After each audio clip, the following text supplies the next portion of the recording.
Comic Geek Speak presents The Crisis Tapes, Episode 22, Crisis on Infinite Earths, Issue 5, Part 4.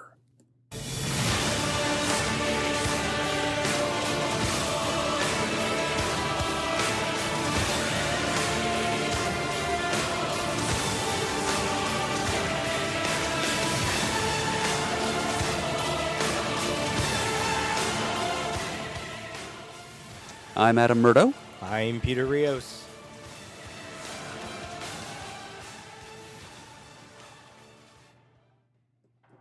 Welcome back once again to our little spin-off cast examining one of the greatest maxi-series crossover events of comics history, Crisis on Infinite Earths.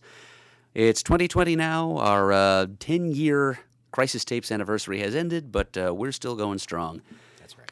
And we're here to bring you what is almost certain to be the last in an impromptu mini-series of episodes talking about Issue 5. That's right. Well worth the 4 parts that it took to go through from cover to the final page of the start of Act 2 in the comic book Crisis, and a nice rejuvenation of Adam and I getting together and being able to talk about the Crisis. Yep, it's been great getting back in the saddle. Absolutely. And we're inundated with Crisis stuff because not only is the CW show about to wrap up tomorrow night as we record this. That's right. But there's been a lot of DC content in terms of special releases, some 100-page giants, some facsimile reproductions of certain issues, and, we'll talk about that maybe at the end if we have time. Yeah. So those giants are pretty fun, actually. Yeah. Yes, because we've acquired a copy of the first one, which was released exclusively to Walmart, I think, originally. Hasn't made it to specialty shops yet, but it's full of it's a reprint of issue 1 of Crisis, which we've already covered, of course, but also some new content written by Marv Wolfman and or Mark Guggenheim. both of whom are Mark Guggenheim, I guess he's the showrunner behind the miniseries? Yep, he's kind of like the creative force behind the whole Arrowverse.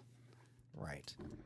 Yeah, and so it's comic book stories based on, founded on continuing the Arrowverse Crisis crossover. Right. Crisis on Earth CW, as I call it.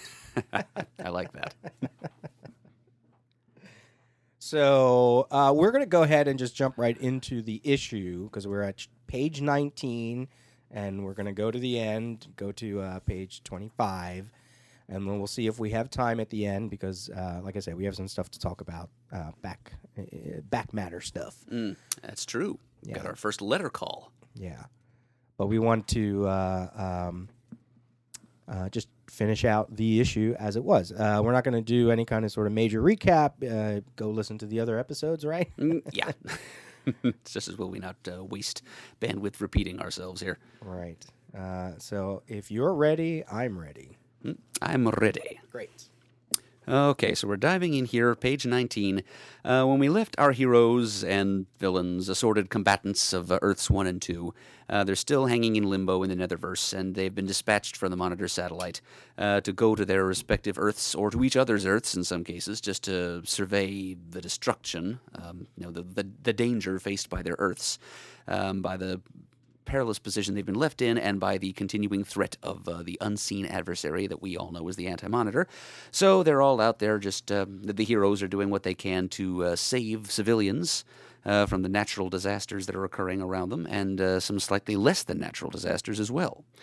Because we join some of these heroes kind of in medias res on page 19.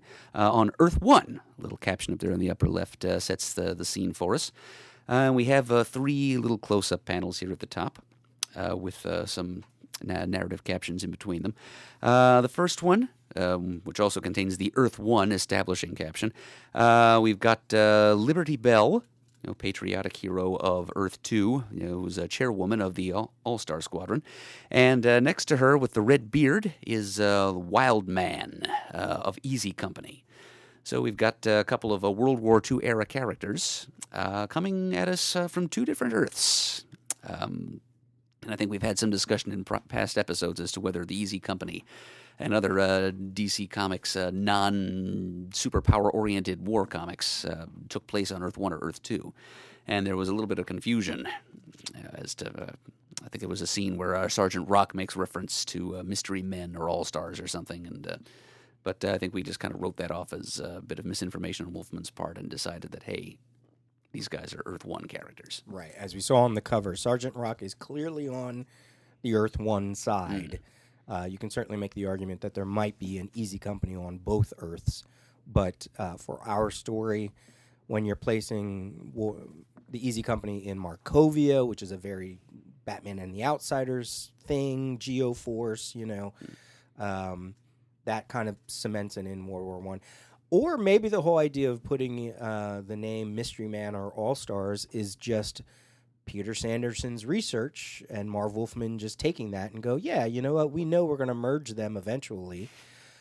Or maybe the Easy Company read comic books, read the adventures, just like Barry Allen did. I love that idea because it's been shown many times before, ever since Flash number 123, first meeting of Barry Allen and Jay Garrick, that Earth 2 happenings find their way into the imaginations of comic book writers on Earth 1, like the Earth 1 version of Gardner Fox. So it's entirely possible that the Easy Company would receive care packages of comics featuring the adventures of Earth 2 characters. So. Yeah, so they're not, maybe the term superhero wasn't really into play then, so that's why they did call them Mystery Men and All-Stars. So, we've been debunking that little bit of miscalculation on some annotators' parts. They've been saying, well, this is the Earth 2 Sergeant Rock's like, I don't think so. There's a lot of evidence to say that it's not, clearly. Say, if we're not debunking exactly, we are at least presenting a persuasive case for our point of view. Yes. So as far as these crisisologists, are concerned, Wild Man here is an Earth 1 character. Yeah. And his shtick is that a lot of the members of Easy Company had little character foibles or eccentricities or themes. The deal with Wild Man was he was a mild-mannered school teacher back on the home front. But when he got into combat, something came over him, and he fought just as fiercely as anybody in the Easy Company. More so, in fact. He was almost like a berserker. Then in the middle panel at the top there, we see another Earth 2, Earth 1 pairing. Willie Everett, Amazing Man of the All-Star Squadron. And next to him is the Earth 1, not to be confused with the Earth 2, Robot Man. This is Cliff Steele Robot Man, Doom Patrol Robot Man.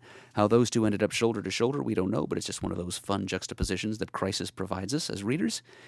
And the third panel, we've got kind of a late entry thrown in here from the sole survivor of Earth 6, Lady Quark, who's standing there all alone and looking just as terrified as ever, despite having seen her entire universe get wiped out before her eyes. She seems pretty upset by the weather phenomenon that's on display in the fourth panel below the three smaller ones. Right, and we've been questioning, where is she? Where has she been? We never find out. Pariah somehow broke his own rules and wrapped his cloak around her and saved her life. Right. And here she is. We finally see her for the first time since then. And there are a few random bystanders behind her, including the man in the yellow hat, straight from Curious George. I don't know who else he might be. And so the exposition in between, existing in the little crenellations between the Merlins of those panels. It doesn't matter where they came from. Okay, so we're being told that it doesn't matter where Lady Quark has been. It doesn't matter where they came from or from what year or what Earth. They all know what they see is wrong. It is a storm unlike any ever seen, a whirling, insane kaleidoscope of rain and snow and wind and thunder. And I take issue with the statement that it doesn't matter where they come from. If they came from the planet Ran, this would seem a little bit less wrong or unfamiliar to them, because that's where stuff like this has been seen before. We're kind of seeing the long-repressed dark side of the Red Tornado's personality, Ulthun the Tornado Tyrant, being allowed to come out and wreak havoc, albeit without doing so in not in sentient fashion here. I mean, you don't see Ulthun actually appearing physically and bellowing threats to the bystanders. Red Tornado has kind of been reduced to his most primal state here. It's maybe even sub-Tornado Tyrant. It's like the id of the Tornado Tyrant psyche. has been unleashed with all of its power still at play. So without really being conscious of what it is doing, the red tornado in all of his personality traits is being unleashed. And that's what we see here in this large panel, this literal red tornado with lightning bolts blasting out of it, threatening the little pterodactyl down there in the lower left. And just causing all kinds of destruction in whichever Earth 1 city this is taking place. Yeah, this is something we talked about last episode, too, when in the previous page, when the anti-monitor, or not the previous page, previous 2 or 3 pages. Yeah, 2 pages ago, yeah, 17. Ago, yeah, where, what did the anti-monitor have in store for not only Red Tornado, but, for his enemies. He's using Red Tornado as a strike against them, and it seems very limited. Even though it is severe, it's like day after tomorrow kind of stuff here. But I was surprised reading it again that it happens so immediate after he does change him, and then he sends him out right away to do something. But it's not a lot. Yeah. It's certainly not anything worse than the Shadow Demons could have done. It's an interesting sequence that they're using. I mean, we're going to see where it goes, and I wonder if that's really ultimately the key, that it was just to get us to that place. But even that, what happens, the consequences don't really matter to the larger story of Crisis. It's more of like a consequence for a particular part of the DC universe. So, I don't know. It's just an odd kind of thing. Yep. It's, as you say, it's just kind of a flash in a pan here. Yeah. But for these 2 pages, at least, it matters quite a bit. Yes. So the heroes, faced with this most immediate threat to innocent bystanders, one of whom is wearing a yellow hat, they launch themselves into action. It's mainly Earth 2 folk present here, but not exclusively. And this is happening on Earth 1, no less. But in panel 5, down there on the lower left, Dr. Fate has the first word. This is not natural, he says, kind of echoing what's said in the exposition at the top of the page. Perhaps I cannot prevent the Earth disaster, but Dr. Fate can calm this madness. Coming, Power Girl. He addresses this to his fellow JSA member, Power Girl, who is flying alongside him. And in the background, we see the zipping form of Johnny Quick, who eventually did become more or less a member of the JSA, but not until rather after this. He certainly wasn't back in the 40s, but he is featured prominently in Roy Thomas's All-Star Squadron during the 80s. So there he is, John Chambers, zipping along through the sky, doing the one thing that most other Earth 2 speedsters can't, and that's fly. And Power Girl says Wildcat is helping the people below, which segues us to the next panel, where Wildcat is indeed helping an adorable little blonde girl in her white nightgown. He's leaping over a fence, and he's thinking, in response to what Power Girl just said to Dr. Fate, helping Power Girl? Don't think so. This is merely a drop in the ocean. What real good can an overaged prize fighter do in this crazy world? Then leaving him to muse about his own uselessness, which is something a lot of less powered characters seem to do. Yeah, I was going to say that just struck me like the same thing Batgirl was going through in issue 4. Yeah, that's a very Crisis sort of soliloquy. Then Johnny Quick speaks up. It's not working, Dr. Fate. I don't have the speed. Can't set up any counterwind. And this immediately makes me think of Johnny Quick's limited role in the 0 Hour crossover. Some years later, it seems seems what Johnny Quick mostly does in crossovers is talk about how he's not fast enough to do what he's supposed to be doing. Maybe it's just some buried sentiment in the part of the writers that Johnny Quick is like a third-rate Flash ripoff. And there's some truth to that, I guess, but he's an interesting character, at least as Roy Thomas wrote him. So he's zipping around using the aforementioned super speed flight power to try to reverse the rotation of the Red Tornado, but since the Red Tornado is pretty much a force of nature now, Johnny Quick is not quite getting there. Dr. Fate says, you have done your best, Johnny Quick. We can ask nothing more. And a non-Earth 2 character, Mon-El of the Legion, shows up there between Dr. Fate and Power Girl. And then a fateful flash of the lightning down below, red in color, as opposed to the other yellow bolts that seem to be streaking out of the Red Tornado. Wildcat is trying to leap to safety with the young girl in his arms, and he says, "Come on, just a few seconds more, and..." End speech bubble, and then we get "Ag" in purple letters, non-bubbled. That just tells us just how loud and primal and agonized it is. Then Power Girl, and then she and Wildcat had kind of a frictive relationship during the 70s run of All-Star Comics. When Power Girl was introduced, she tended to butt heads with Wildcat fairly often, but here she's concerned for his safety, and she says, "Dr. Fate, look, Wildcat was hit by the lightning. He fell. Ted's moving. He's still alive." So we're reassured right away that this is not a Golden Age character that's going to pay the ultimate price. And just as well because, as... well, I guess we didn't know this at the time, but Marv Wolfman did later reveal that he had resolved not to kill any character that had been created before he was born. And Wildcat would fit that bill, having first appeared in Sensation #1. But that doesn't mean that Wolfman can't maim him a little bit, and that's pretty much what happens here. Dr. Fate says, "But something, and I suspect someone, is creating this force. The only question is who." So that's the mystery of the moment. A couple things about this page. All right. About this page. Dr. Fate in this incarnation throughout the crisis, this is kind of his swan song, right? Like, I mean, it's true of many characters. Right. This very Kent Nelson-driven, slightly superheroic, mystical superhero.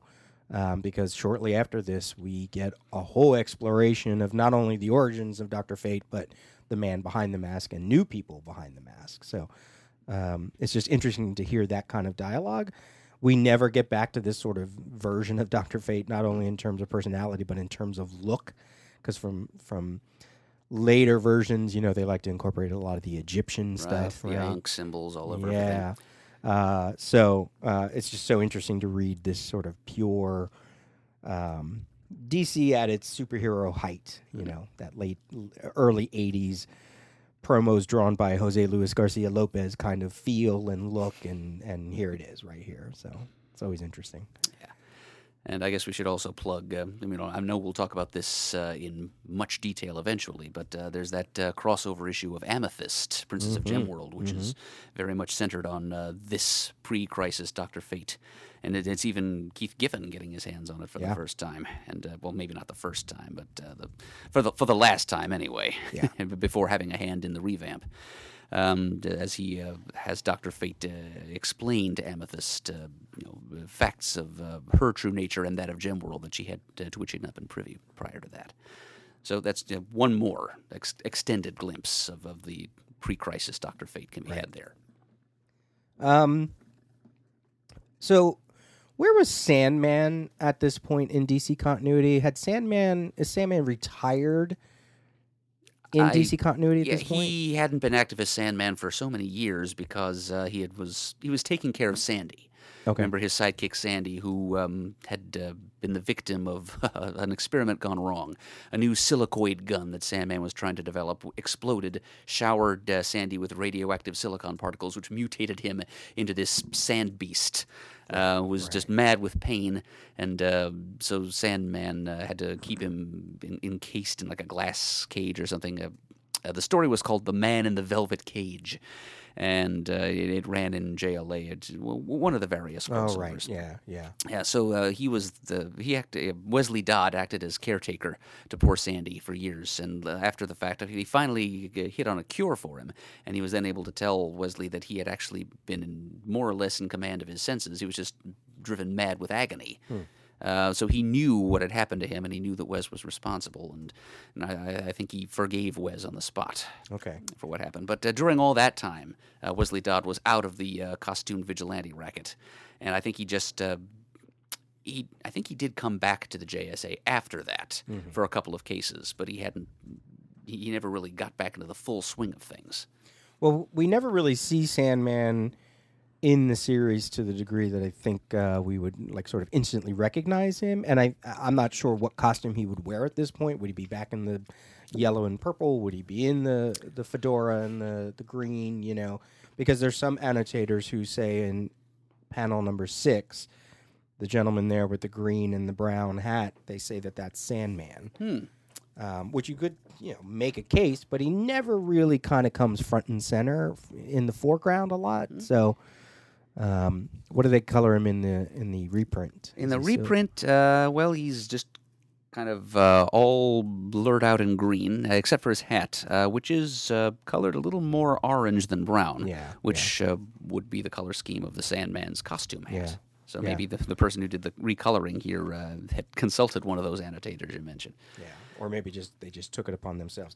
I just sort of feel like Perez is too good of an artist that unless a word balloon is covering his gas gun, because he's on the cover, right? Isn't he on the cover or something? You can just barely see him down there underneath one of the two Earths. Yeah, and it's odd that we don't really see him inside, I don't think.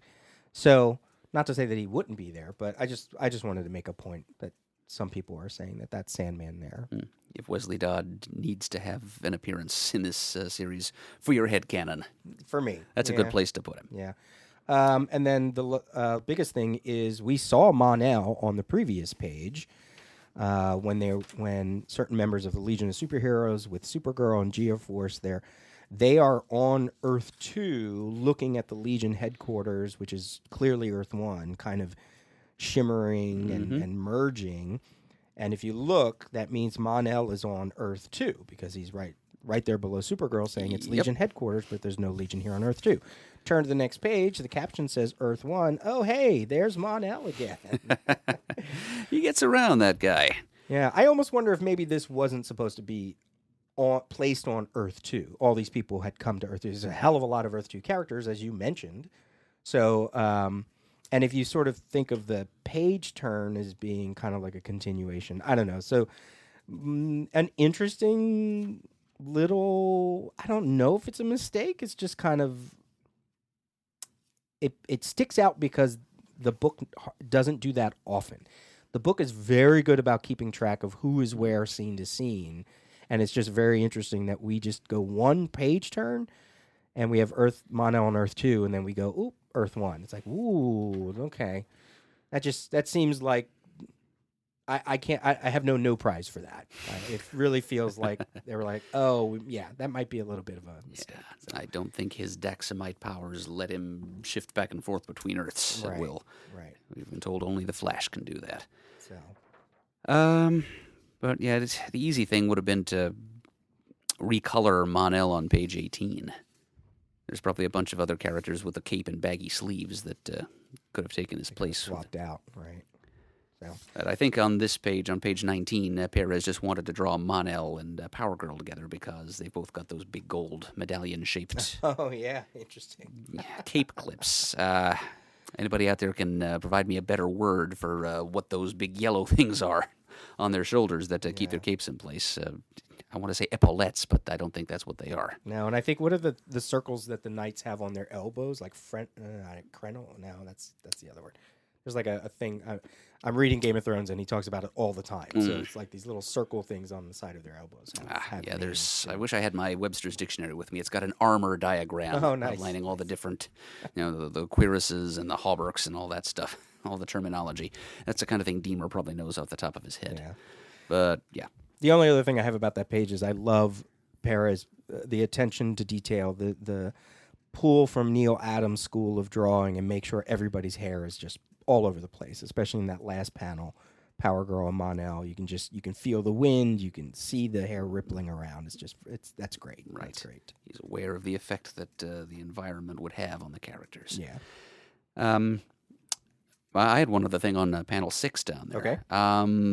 Whose face is that on the poster on the fence? Yeah, I had notes on that. I think Perez is just having fun because there's a lot of sort of background stuff. We talked about it in last episode about the mention of David Gerald, whether that was the Star Trek David Gerald or not, which that would have been a Wolfman thing, I guess.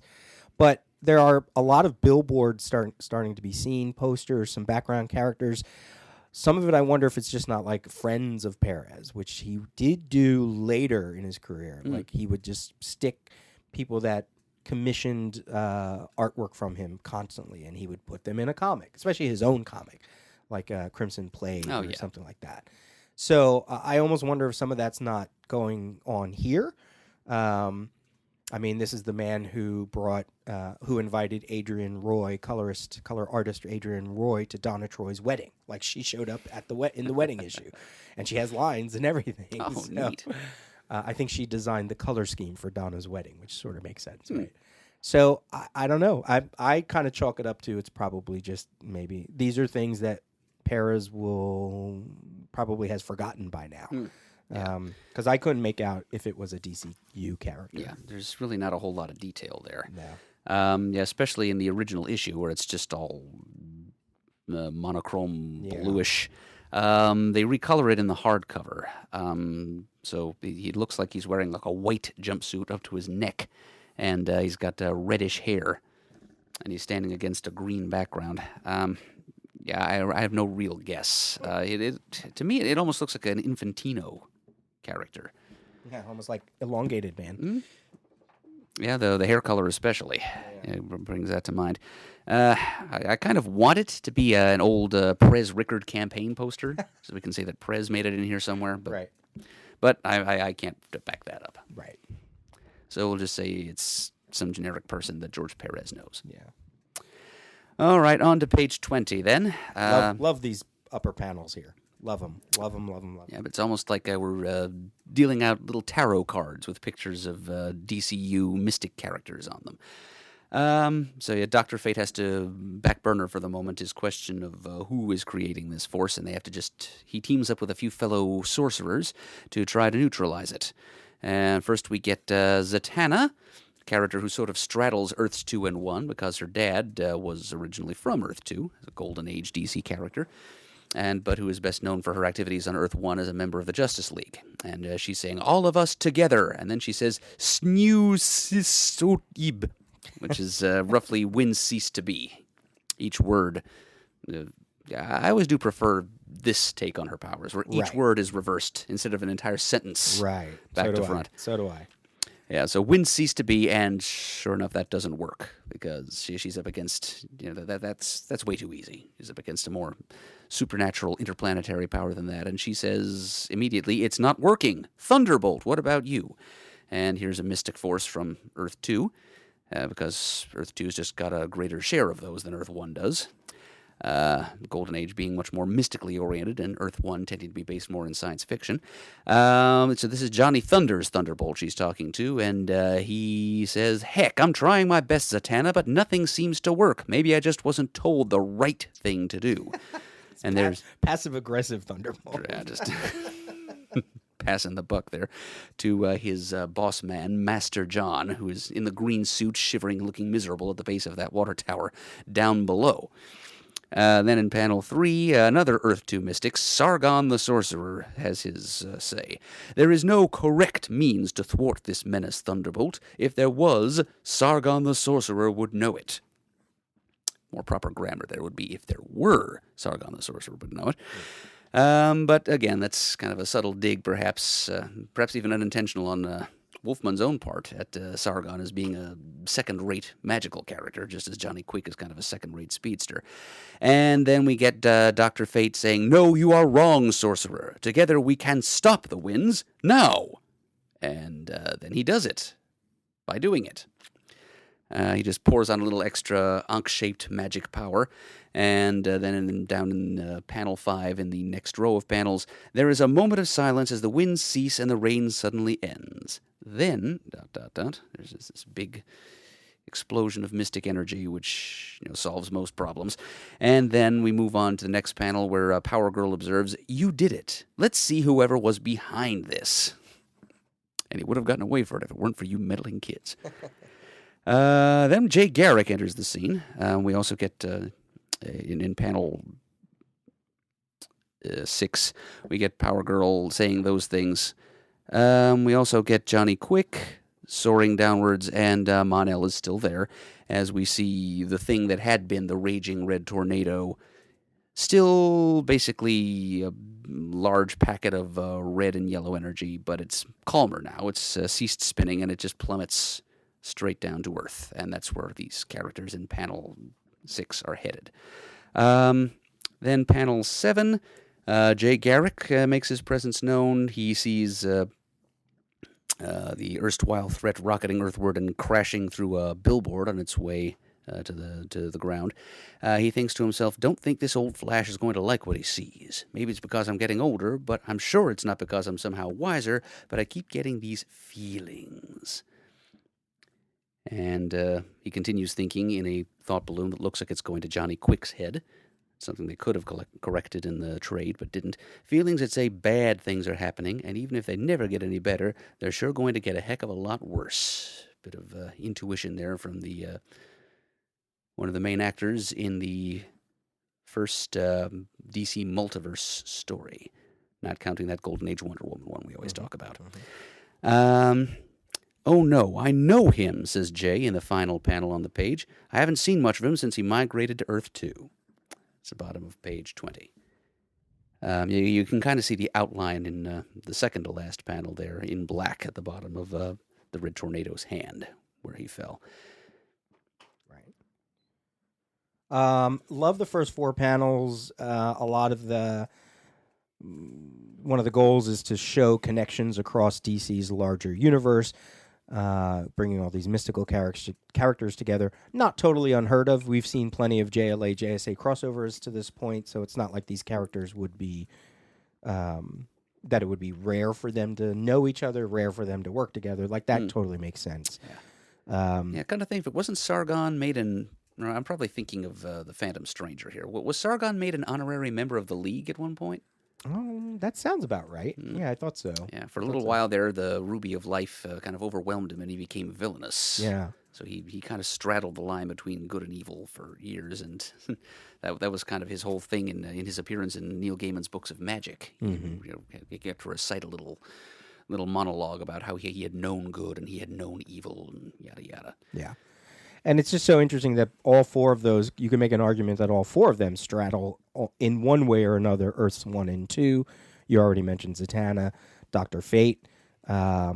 Post-Crisis would definitely be more associated with Justice League than pre-Crisis. But even to the degree of the team-ups, Sargon, which you mentioned, Thunderbolt has Johnny Thunder has an Earth 1 counterpart, which we just saw not like a year or 2 before the Crisis in one of the team-ups in the Thunderbolt dimension. So, right, revealing the true origin of the Earth 1 Black Canary. As suggested by Marv Wolfman, actually, yeah.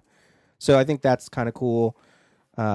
We mentioned Zatanna's costume was designed by Perez when she first got that in some random JLA issue that I don't remember. I sort of put on my backseat writer's hat and thought, all these sorcerer characters might have been cool to throw in one that was relatively unknown, some of them. Because we're going to see these same ones again later on, and they're all pretty well known. But it might have been cool to see somebody else. But that's backseat writing. If we didn't know who this Red Tornado was, Jay Garrick's clue should have clued us in, right? If you're a reader, haven't seen him since he migrated to Earth 1. Well, if you're a longtime DC reader, you know there's only a few characters that have actually done that. And we talked about that last episode, about Red Tornado coming to Earth 1 from Earth 2. And I like everything that Jay Garrick says about these feelings that he has. Part of me wants to go metatextually and say, that's because of his unknowing connection to the Speed Force. All speedsters right now have no idea about the Speed Force. Right. Because DC didn't know it yet. No one did. Mark Waid might have. It's somewhere in the back of his mind. But yeah, maybe. Nobody else. And I just like the whole thing of I like this idea of this crisis, this bad thing coming for the superheroes. Like it's like Jay Garrick almost feeling the Anti-Monitor or feeling the hand of the Wolfman, right? But he's going to be safe because, as you said, nobody prior to his birth or one or two exceptions. Yeah. It's just interesting. It's just interesting that of all the characters, he gives it to Jay Garrick, one of the earliest DC right speedsters. And one of those most attuned to parallel cross-Earth happenings. Right. Yeah. So I like that. Yep. Johnny Quick doesn't have any clue. And of course, he's, as we've said a couple of times now, perhaps I'm going to stop picking on the guy, but he's kind of a second-rate Flash and doesn't know the score. Yeah. Sorry, real quick. Art-wise, I love that in the background, if we're not really giving it much attention because there's nothing that's kind of jumping out, but you can still see flashes of future and flashes of prehistoric pasts. So, like, especially behind Sargon, like there's a bunch of futuristic cities behind him, and also a Neanderthal on a rock. And a Neanderthal on a rock, right? And the same can be said about some of the other panels too. So, yeah, I like Jay racing past that colonial public house. Yeah. With a billboard on top of it. And how would you rank those 4 sorcerers in terms of power from least to most? Least to most. In that in their incarnation at that time, 1985. Oh,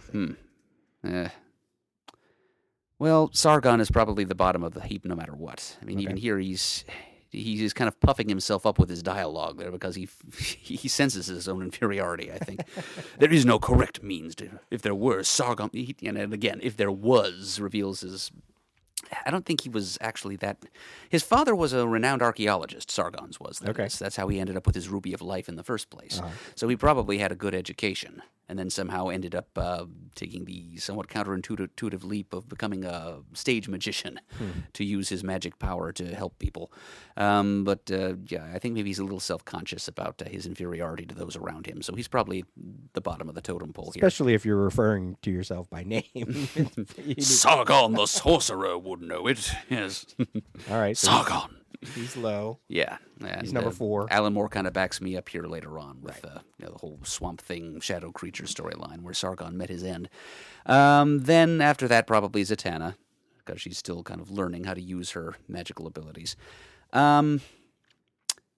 It's kind of hard to... I'm going to go with Thunderbolt as the second best, because he literally is magical power, but he's only a limited amount of it, and he can only do what he's instructed to do, which is why he's, as you said, passive-aggressively blaming his inability to stop the Red Tornado on his handler down there, Johnny Thunder, because Thunderbolt can't do anything that Johnny doesn't wish for him to do in that dimension.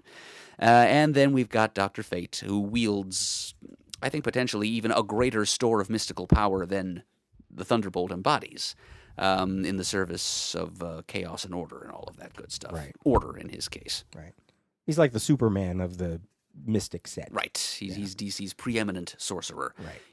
Which is kind of why, as you mentioned a moment ago, he became so much associated with the Justice League post-Crisis, because they felt they needed a big-time mystic character who would be the equivalent of Marvel's Doctor Strange. And I guess despite Zatanna having a certain appeal of her own, they thought Dr. Fate better fit the bill. Yeah. So he kind of became that icon for them post-Crisis. And all of these mystics have some... They all have to have a channel. They all have to have a way to access. You know, you already mentioned Thunderbolt. Clearly Zatanna speaking her spells, Sargon with the Ruby of Life, and Dr. Fate, although it's not always... I guess the helmet of Naboo is... But he's got the helmet, the cloak, and the amulet. I mean, again, the whole Doctor Strange thing, right? It's like a mix of his talismans. Exactly. So it's like nobody in here is a straight-up just random magician without the need of something else. Without some proviso attached. Yeah. And that's necessary, really, just because otherwise magic becomes too readily available, too convenient a go-to for solving all the problems the character might come across. There needs to be some catch to their accessing their full might. Cool. All right. So ready to move on? Yeah, let's do it. Okay. So yes, Red Tornado migrated to Earth 1. And you say we mentioned that in the last episode? Yeah, because we talked about, I mentioned how the Anti-Monitor has a hold of Barry Allen because, as the Anti-Monitor said, he's the only one that can transport between worlds on his own power. But if you look back at Red Tornado's earliest comic book appearances, he could also go back and forth between Earth 2 and Earth 1. And whether that was part of Sanderson's research, that Wolfman decided to just go, okay, you know what? For our story, Barry Allen really is going to be the only one. You made a mention of how Red Tornado, there could be a technicality because he technically is a machine. So maybe the machine aspect of himself is his the reason. body is his transmatter cube. Yeah. Yeah. So we did talk about the whole, or not origin, but how he wound up Earth 2, Earth 1. Yeah. And the first time was by accident because he exploded in Justice League number 102 and ended up on Earth 1 in number 105 just a few months later. Yeah. And that's when that migration took place. So we got a lot of people on this page. Why don't we do the story stuff first, and then we'll go panel to panel with the characters? Sure. So that way we can keep going with like Reddy's story. And Wildcat and that all that. bottom row is going to be a few name dropping, and a few names to drop. Okay, so we see finally on the top panel of page 21 that it is in fact the Red Tornado. Jay Garrick goes right ahead and spells it out for us. He's the one that was creating that more literal red tornado with the lightning on the last couple of pages, and the Mystics swatted him down pretty easily. Like you said, Peter, that plot of the Anti-Monitors didn't go anywhere, whatever it was supposed to be. So he's just kind of lying there inert before them. And the heroes, especially those from Earth 2, express some concern. There's a gathering of costumed entities from both Earth 1 and Earth 2 who gather around him. Ultra Boy of the Legion gets to be field medic and examine him, and okay. Well, actually, they're gathering around Wildcat. Yeah, they're more concerned about him because they figure Red Tornado, he's an android, he's fine. But then they go over to Wildcat, who has fallen in battle after being struck in the legs by lightning, and it is he that is examined by Ultra Boy, and Ultra Boy declares that his legs are shattered, and not that Ultra Boy knows anything at all about medicine. He's just a dumb kid from the back alleys of planet Rimbor, but he says, I don't think he'll ever walk again. And Wildcat regains consciousness, and the first thing he does is ask about the girl he was saving. And she's present there in this series of panels. She's being comforted by a lady in like an orange top. And Jade of Infinity Inc., another Earth 2 resident, is there and reassures Wildcat, you did it, you saved her. Yolanda caught her. And then Yolanda Montez introduces herself, somewhat unnecessarily, as we'll get back to in a minute.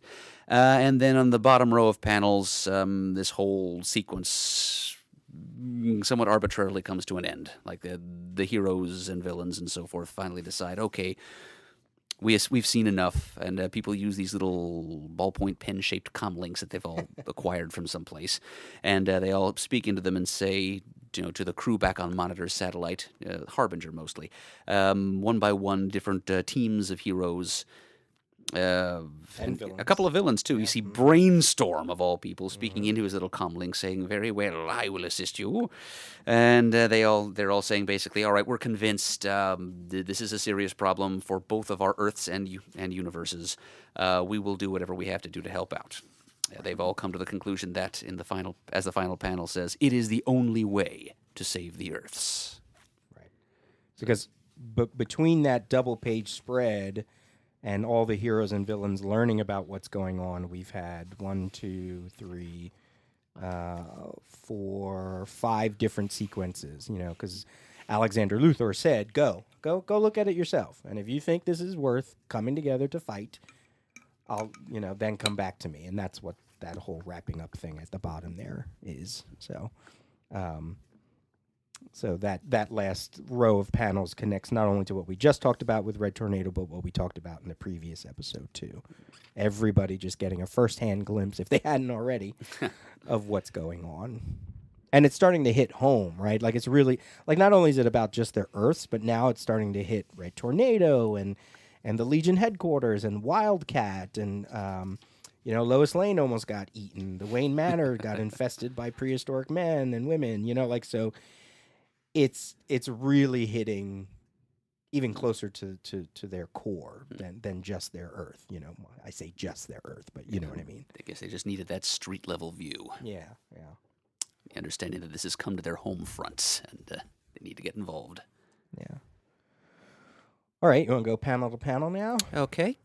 Well, the topmost panel, we've got some familiar characters, just Power Girl, Jay Garrick Flash, Johnny Quick, and Mon-El. They're the first ones to the scene. They're arguably all the speediest of the group of characters that are present, and they find the smoking wreck of Red Tornado's body. He's out of the picture for the moment. Yeah. And then the next panel, they're all kind of gathered in front of a inner city stoop to witness the fallen hero Wildcat. On the far left there, we've got a character who's clearly meant to be the Green Arrow of Earth 2. I said red because he was mistakenly colored with red hair here. And really, the Green Arrow of the 40s was pretty much blonde. But at some point, it was retcon decided that the Earth 2 Oliver Queen had brown hair. Simply to distinguish him from the Earth 1 Green Arrow. This became less necessary when the Earth 1 Green Arrow adopted his more recognizable costume, complete with the beard and the Robin Hood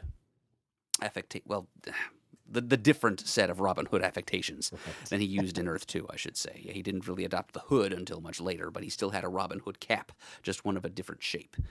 And so, anyway, but his hair really should have been brown here, and they recolored him with brown hair for the hardcover. And we're going to see there's a couple other times where there's some miscoloring of this character, and it's always like, was it supposed to be Green Arrow of Earth 1, or Earth 2? Was it supposed to be Speedy? You know what I mean? So, who knows? I mean, I sort of feel like there's a real big concentration of Earth 2 characters here, so it makes sense that it is Green Arrow, but we'll see that in a later issue, some confusion on that. I know just what you mean. Perched up on a fence there is yet another Earth 2 character. It's going to be the Earth 2 Cheetah. Then below her, from Earth 1, is Black Lightning, who is making the remark, whether they're all gathered around Wildcat, and here's somebody, it looks like it's Earth 2 Cheetah, who's saying, who cares, he's only a robot.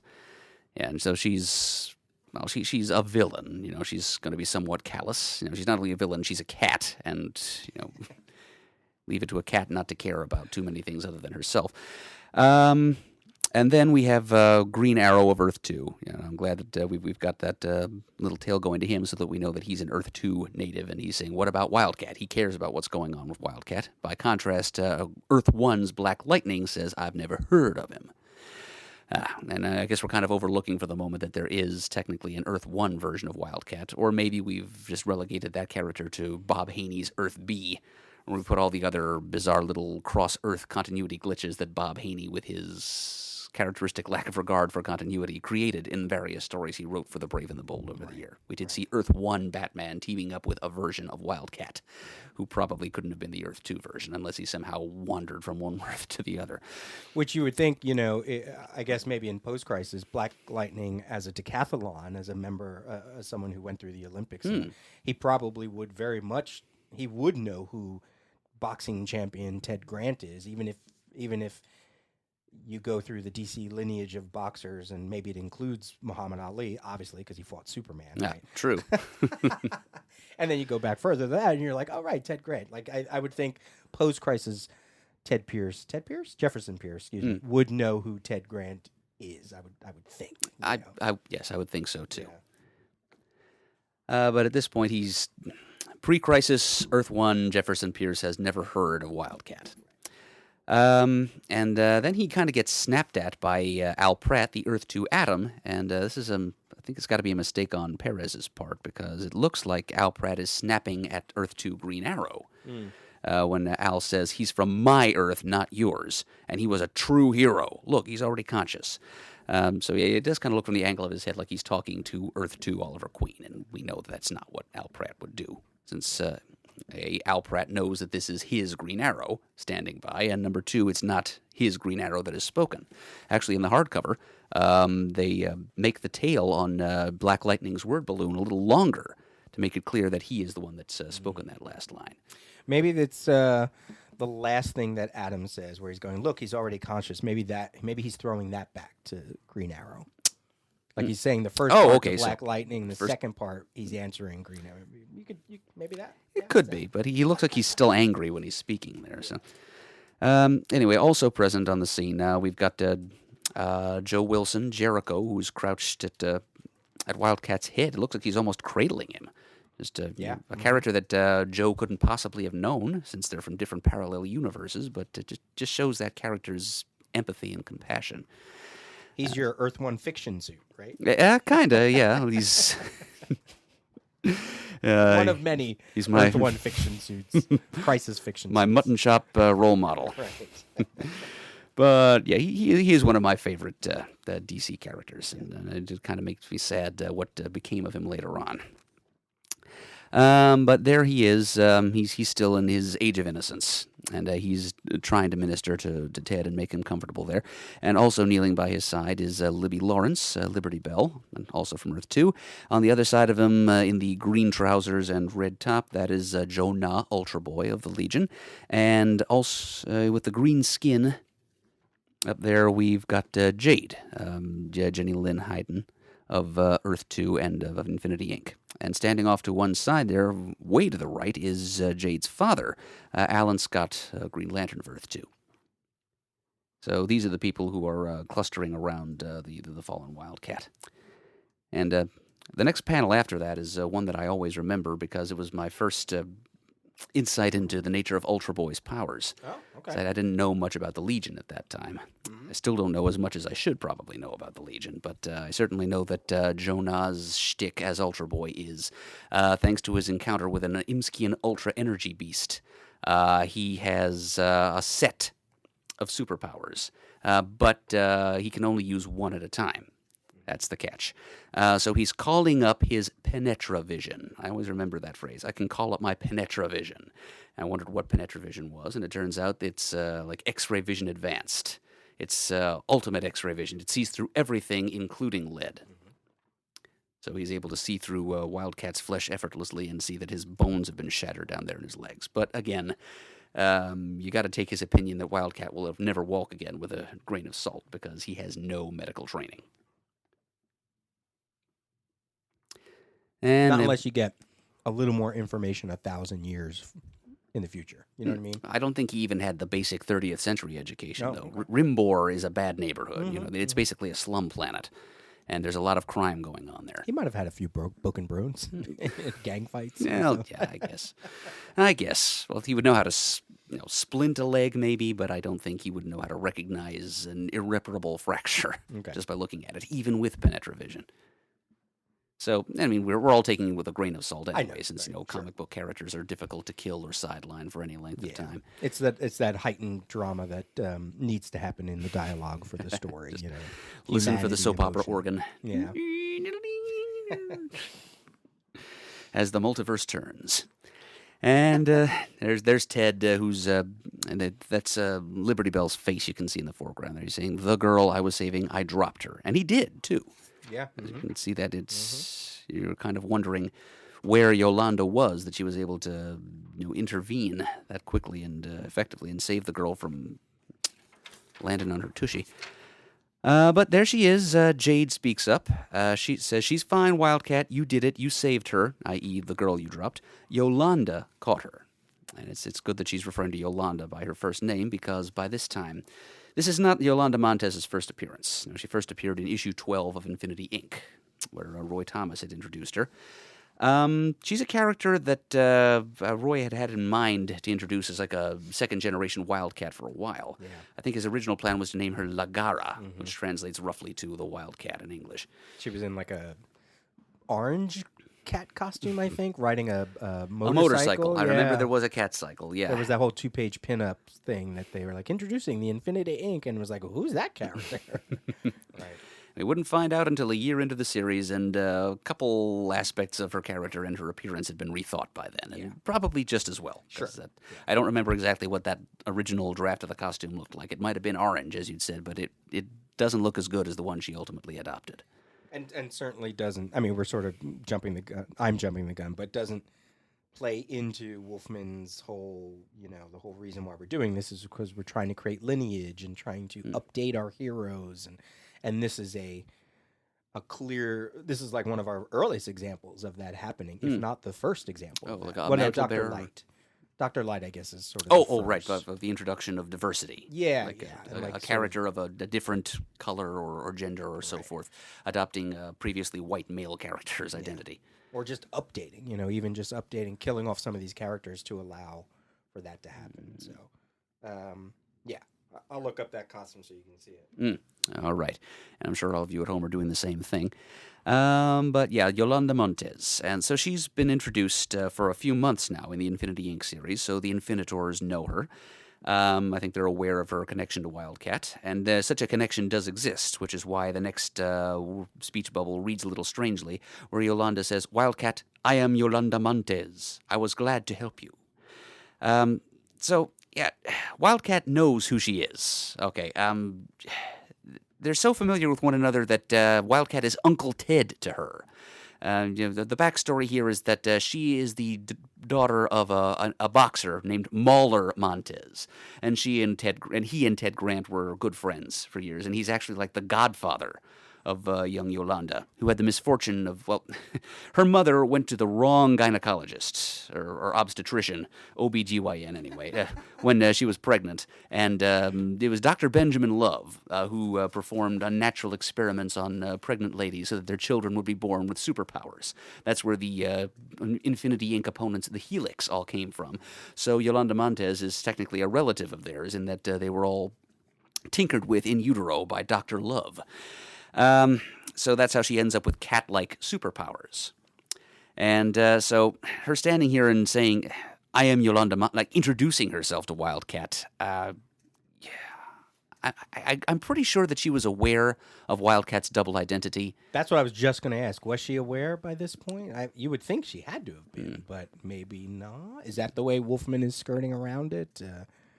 Yeah, I think she was introduced to the other Infinity Inc. people not because of her connection to Wildcat, but because she's a journalist. Right, she was at that. She's a music journalist. She covered.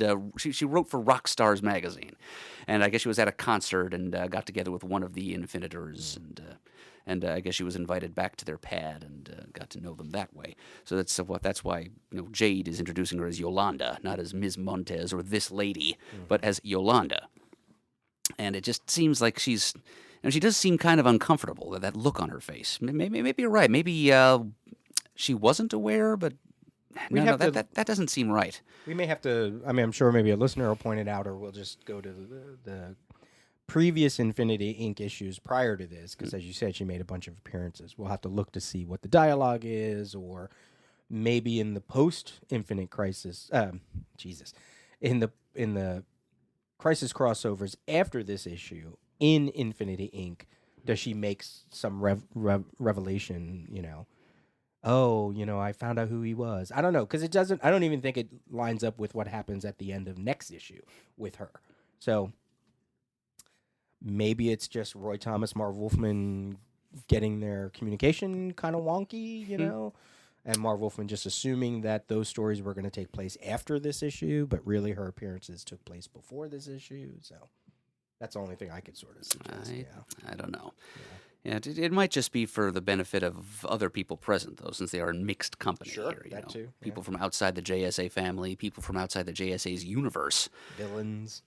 Yeah, there's the cheetah's right there. That's a very good point. Why she's acting like she doesn't, like Wildcat wouldn't know who she is. Yeah. But yeah, she certainly doesn't need to introduce herself to him. Right.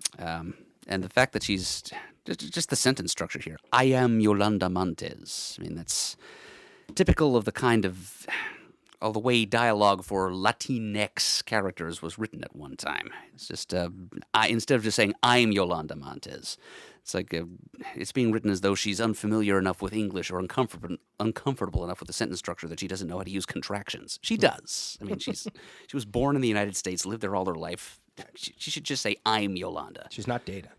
No, she is not. She's not. She's not an android either. There's that costume. But she does kind of look like she's made out of gold metal in that cut. Yuck. It's clearly Wildcat's costume, just painted differently because she's got the whole. She's got the little the ear flaps, whatever those are. But yeah, that's not a good color. Yeah, definitely. Just giving her a more obvious version of Ted's costume, as they ultimately did, was the better way to go.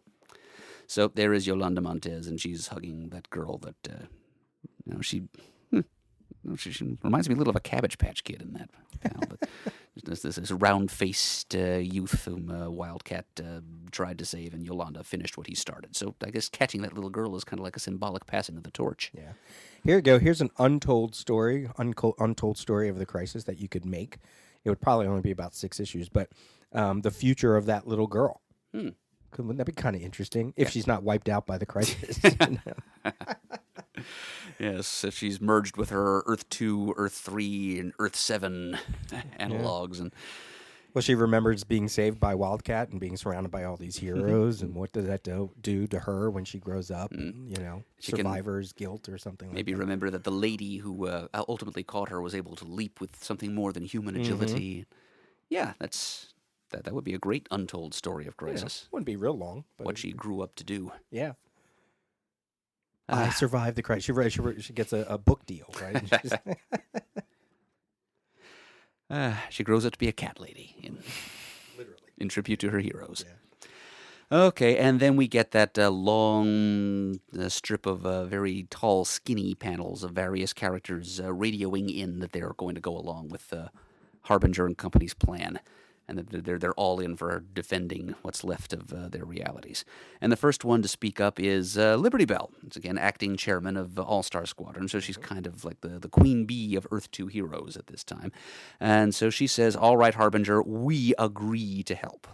And not really saying what we she's referring, but I guess she's speaking... Everybody in her company. Right? In her clique of Earth 2 people. Yeah. And then we move over to John Jones. The universe is imperiled. The new Justice League joins the battle. And we got Sergeant Rock standing behind him looking on as he says that. New Justice League meaning the Detroit era Justice League at this point. Exactly. Yeah. Which John was, I guess he and Aquaman and Zatanna and Elongated Man who stayed on from the old league. And then we brought in the more clearly remembered new people. You just mentioned Gypsy and Steel and Vibe and Vixen. Yeah. Then panel 3, we don't get any actual dialogue, but a caption that says, "It is the same everywhere," broadly describing the sequence of events that we're seeing here. Here's a bunch of underwater characters who are radioing in that they're involved. We don't really get to... They're all looking at something threatening that's apparently happening. They all look alarmed, but we don't get to see exactly what. Aquaman, of course, is in the forefront with Dolphin by his side. And in the original issue, her hair is colored kind of greenish. They corrected that to look more white in the hardcover. And then behind them is Lorraine Lamaris and Aqualad in the far back, and with the scuba mask, that's probably Dane Dorrance, one of the Sea Devils anyway. Then panel 4, Star Spangled. What do you think it sounds like when they call up to? Oh, I think their translation equipment is sophisticated enough on the satellite. They can translate bubble speak. Then Star Spangled Kid speaks up and says, "Hey, beam us up, Scotty. We're joining in." Oh boy! So he's just joining. That's why his name is Sylvester. He is a Pemberton. Okay, you're gonna have to decipher that one for me. He's yucking it up in the middle of a crisis. Beam us up, Scotty. He's like, which is his character, right? His character was sort of like superhero nerdrific. Yeah. He was a kid who was playing at being a mystery man and forcing his chauffeur to go along with him. Right. But yeah, what does it mean that he's a Sylvester or a Pemberton? No, I said that's why his name's Sylvester, because his name is he's goofy. He's goofy, and then Pemberton. I'm just making a joke. Suffering superheroes. Beam us up, Scotty. Yeah. So there he is with Nuklon, his fellow Infinity Inc. member, Infinitor, behind him. Look how tall he is. Oh, yeah. Yeah, he's... Love it. Oh, pulling out the who's who. Oh, microphone down. Microphone down. Your turn. It's okay. It's okay. Last time. That woke up the audience. Okay, so we're consulting... I know he had the power to grow. I mean, he was pretty tall to begin with, but I think he could sprout up to 12 feet. Okay, his regular height is 7 feet 6 inches. Yikes. Okay, here we go. He could increase his size to double his 7 foot 6 inch height with an attendant increase in mass. Yeah, actually, yeah, that's one of the things he was able to do thanks to exposure to thorium radiation. That much I knew. It also gave him the ability to become intangible at will, though that's a power he didn't use that much in later years. I think writers just kind of forgot about it. So it was just all about getting really big and smashing stuff. So his maximum height is something like 15 feet. I don't think he's quite all of that in this panel, but he's taller than average. Anyway, taller than he normally is. Then in panel 5, we have Nightwing speaking up for the Titans and Metalmen, who, quote, all agree. So he's standing there with Donna Troy by his side, and you see all the Metalmen hovering in their hover saucer up above. From left to right, tin, lead, mercury, gold, platinum, iron. Then following panel, Element Lad to Alexander Luthor. The Legion says yes, and that is Element Lad with Phantom Girl Tinyawazo standing behind him. Sort of tell by her hair and those odd shapes on her torso there. Then panel after that, Batman speaks. You can tell he hasn't cleared those pesky villains out of Wayne Manor yet, because you still see Poison Ivy and Monsieur Malat in the background, along with his fellow outsider, Katana. And he says, the outsiders and I will be proud to help. Not only willing, but proud. Not an awful lot of the typical Batman reserve and skepticism there, but he's all gung-ho about this. Then the final one of these little skinny panels shows a return to dialogueless narration. Heroes, villains, survivors, all. They join together. And so we're kind of more generalizing here and just showing an example of that, as you pointed out, and fairly, Peter, some villains speaking up for themselves and saying that they're willing to play ball along with the heroes. So in the foreground there you get Brainstorm, classic, classic, question mark, Justice League opponent. His real name is Axel Storm. And he has a helmet that channels stellar energy to heighten his intelligence and also produce a number of combative effects, energy blasts, that kind of thing. And next to him is the Earth 2 Ultra Humanite, the big albino ape version. And behind them are a couple of Wild West characters, Batlash and Cinnamon, who are concerned with something they see in the opposite direction. So interesting variety of characters in that panel. And finally, we come back to the Supermen of two worlds, Earth 1 and Earth 2, with Earth 2 Superman speaking for the group, and Lois kind of gripping one arm, looking a little bit uncomfortable, still a little bit rattled perhaps by the double shock of being attacked by a saber-toothed tiger and encountering two big muscular Supermen at the same time. And a nice little bookend from page 14 to page 21. Definitely. They were in silhouette, those three characters on page 14. They're in color, almost in the same position on page 21. Yeah, it's kind of nice. It's kind of nice. All those small panels underneath all the Red Tornado stuff here, very much a who's who of DC's titles at this point. All-Star Squadron, Justice League, Sergeant Rock was still going on. Infinity Inc., New Teen Titans, Legion, Batman and the Outsiders was pretty damn popular at that point, you know. So you get a nice little, and then the Superman, if you want to say Superman. But it's not all of their publishing continuity, but it's certainly some of their major ones, which is kind of nice. It's kind of nice. Okay. All right. We are almost in the home stretch. Okay, so we return here to the receiving point of all these communications, the Monitor satellite, where we left Harbinger Pariah and Alex Luthor, and a few other people, as it turns out, because Alex Luthor is addressing a special little strike force he's assembled. So these word balloons are seen on the first vertical panel on page 22. It's just the Monitor satellite floating in a white void. And Alex is saying, please understand, I purposely didn't bring all of you up here. You're needed for another mission. One the Monitor himself was setting up after you saved Earths 1 and 2. The antimatter cloud is moving through the final 3 universes, and there, as before, the crux point is the infinite Earths. I brought you here to help save the first of those universes, but our... And another person speaks up. We learn in the next panel, it's Starfire, says, but our own worlds are still in danger. You said so yourself. So this group is being brought together to explore the scope of the crisis beyond the two universes that they have temporarily saved here in this netherverse. And Starfire is a little leery of moving beyond. Well, two universes seem like enough for them to worry about in her view, but Alex is seeing the big picture and says, I know that, Starfire, but you must understand only by saving all 5 universes will we have enough power to resist him. And then Dr. Light, this crew that Alex has held in reserve up there on this satellite include 2 Earth 2 characters, Hawkman, the Earth 2 Hawkman, and his godson, Norda Northwind of Infinity Inc., and then Starfire, the new Dr. Light, and Steel of the New Justice League, all from Earth 1. Dr. Light speaks up. That's what she most often does here, is just be crabby and difficult.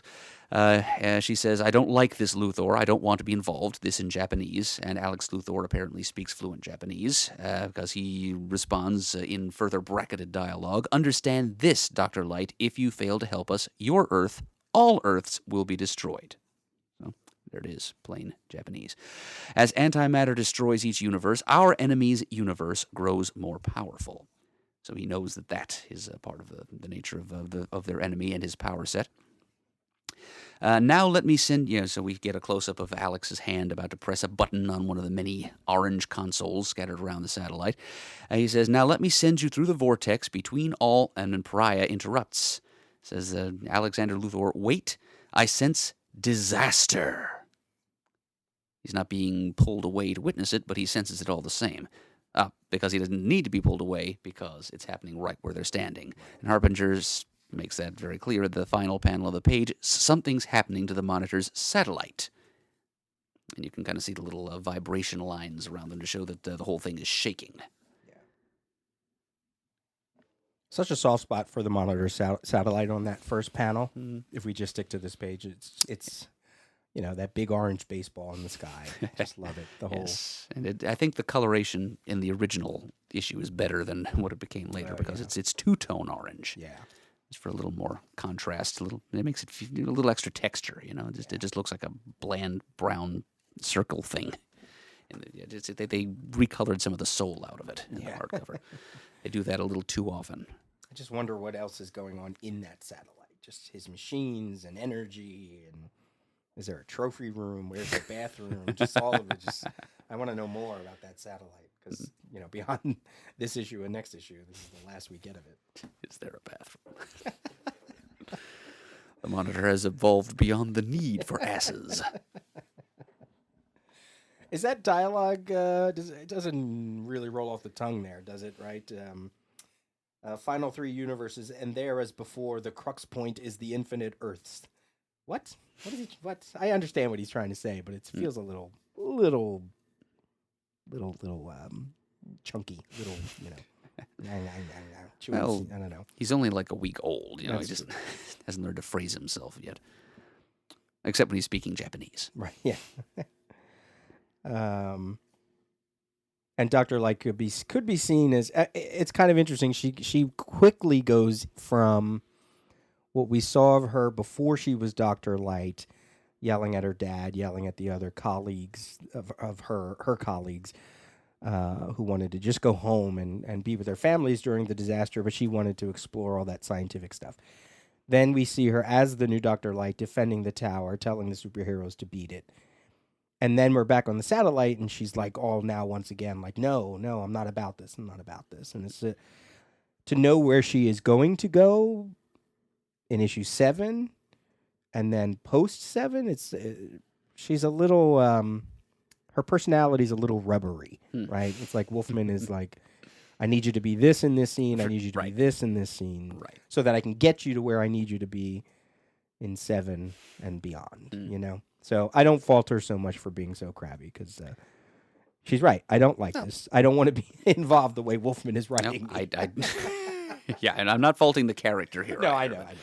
I mean, in story, you can chalk it up to just all the stress that's on her. This her wildly fluctuating mood swings here. It's just the result of all the cataclysmic occurrences that she's expected to process. Right. But it doesn't make her character any more fun to read. Well, sure. But yeah, I like that meta observation though. She doesn't want to be what Wolfman is making her from panel to panel. That's really all I had for that scene. I guess I don't. Do you have anything on that? I don't appear to. No. Yeah. Okay, but can we talk a little more about the crux point being the infinite Earths? Yeah. Right. You know, and okay. that's been driven home in other dialogue earlier in this issue. I think it's more just the So the antimatter cloud is moving through the final 3 universes, and there, as before, the crux point is the infinite Earths. So we're being ethnocentric again and saying that our planet is the most important in each of the remaining universes. Yeah, just using that as an excuse not to focus our attention on like the Vega or the Krypton or Thanagar or whatever. Right. Yeah. Of these other universes. Right. Like the duplication of Earth is really the thing that connects all these universes, not that they're just all duplicates of each other across the whole universe. Right. I guess that's what he's saying, right? Because if you lose those Earths.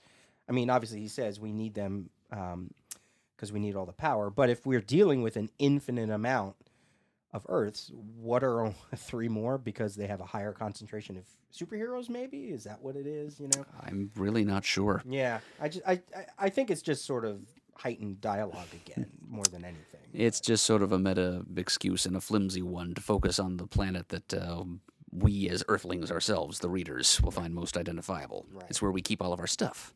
Right. It's where we keep all of our favorite superheroes, too. Yeah. That's where we keep our money, our IP.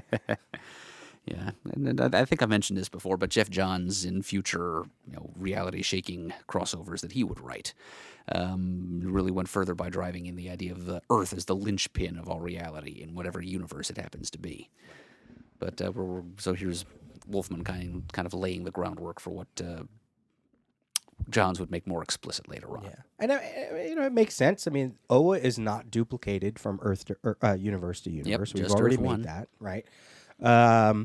You could argue that Krypton, although it has major importance, was blown up in 2 Earth universes. So maybe it's just constantly blowing up for one reason or another.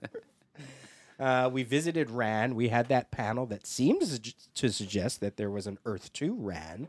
Right, earlier on in this thing, where they actually showed a duplicate of Ran with its 2 satellites, and it looks like there's actually the 2 Rans coming together. So you can make the argument that even if there are multiple versions of our favorite planets, Thanagar, Ran, Vega, the Vega system, whatever. That's the kind of thing I really wanted to see explored more. Yeah, more untold tales. Yeah.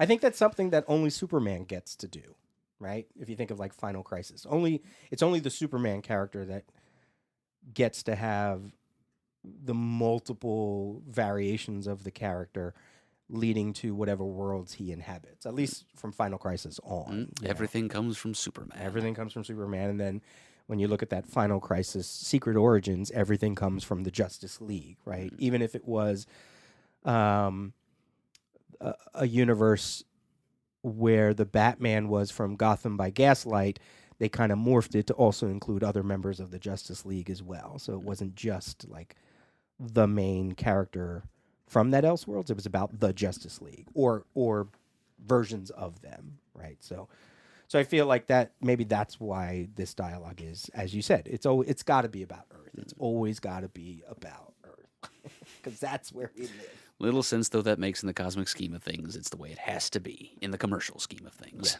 Yes. All right, so moving on to page 23, we continue on for a few more panels here aboard the Monitor satellite. We get another exterior shot, in fact, a series of them, as it shakes further and further apart, as it starts to send out plumes of energy to show that things are breaking down. It almost kind of looks like it's faltering in its orbit, or it's not really orbiting anything since it's in a void, but it looks like it's about to do the closest thing to crashing that it can while hovering in a void. So there's words spoken here in this first panel. The first balloon says, "He's under attack. Alexander, our enemy, is reaching out for us." We get a quick glimpse of the interior of the satellite with Earth 2's Hawkman feels the first tremor, says a caption, and he says, "We've got to get off this thing." typically pragmatic response from a member of the greatest generation. Then another shot of the satellite breaking down. Then back inside to Alexander Luthor at extreme close-up. No, we still have a mission to perform. Then another shot of the satellite in trouble. Then a quick shot of just Starfire and Dr. Light, their faces kind of tumbling around upside down to show the erratic movements of the satellite. Badly shaking the people who were inside of it. Then one last big image of the satellite throwing off pieces of its substance, like bits of wreckage, flotsam flying off. And then we quickly jump for the rest of this scene back to the layer of the Anti-Monitor. We get a really big rectangular view screen, or viewport or something, with the small by contrast silhouetted figure, looking small but sinister, of the Anti-Monitor in the lower left-hand corner. One kind of thinks a little bit of the Emperor's throne room in Return of the Jedi, with the big viewport that he has of the how things are going for the rebellion against his own Imperial Starfleet outside in space around Endor. But they're looking at the Monitor's satellite from a distance breaking apart. And Psycho Pirate is present too in that first. We're back to these long, slender, yes, the claustrophobic strata of activity in the Anti-Monitor's stronghold. And Psycho Pirate says, "It's incredible. That satellite's disintegrating. But I didn't see you use any weapons." And then the Anti-Monitor mansplains what has just happened. He says, "I do not require outside weaponry, Psycho Pirate. Still, this shall merely delay my enemies, not prevent them from resisting me. But that shall come soon enough. They will not be able to stop my forward thrust." Good night, everybody. But we do see kind of a long-distance shot of just Psycho Pirate and Barry Allen sprawled on the ground, still recovering from the paroxysms of fear that the Psycho Pirate had subjected him to earlier. They're looking very small from a distance, too, kind of highlighting their, but not sinister, just kind of highlighting their powerlessness at this moment and their distance in every respect from their host. And then Psycho Pirate continues, "They said there were 3 universes left, but I thought you said something about an apocalypse. What about that?" And that's spelled APOKA. But, of course, this is Psycho Pirate. He's from Earth 2. He's just pronouncing it wrong. But they do correct the spelling in the hardcover to APOKO, as Kirby intended. Anti-Monitor says, "Darkseid and his sycophants shall not escape me, but..." And then Barry Allen actually screws up the nerve to interrupt and says, "You talk big, mister, but I haven't seen you do anything to prove yourself. Your emotion-controlling dupe can't even hold me down. Why do you keep hiding yourself? What are you afraid of? Show yourself." They're really laying our cards on the table here now. And then we see a silhouette of the Anti-Monitor's head and his outspread arms. It almost looks like Darkseid in silhouette, really, just the shape of the head. And he says, "Flash, you are a fool to think you can bait me. I am not motivated by mere emotion. I have been busy elsewhere, but if you truly wish to see me, I see no reason I should deny you that privilege." And that last sentence, "I see no reason I should deny you that privilege," is superimposed on a white flare of energy with a couple of trails coming out. So it's the Anti-Monitor doing whatever magic energy thing he does to take off the block out, the whatever censoring software he's using to keep himself invisible from his prisoners. He becomes a sinister silhouette no more, and from this point on, we see him as he is. And we get the twin simultaneous reaction of Barry and the pirate at the very bottom, on an extreme close-up of their eyes as they look in horror at what has now appeared before them, and they say, "Oh my God." Wait, so you're thinking he is in the room but hiding himself? He's right there. I'm pretty sure they're all in the same place. It's just they can't see him because he swathed himself in shadow. But he says, "I have been busy elsewhere."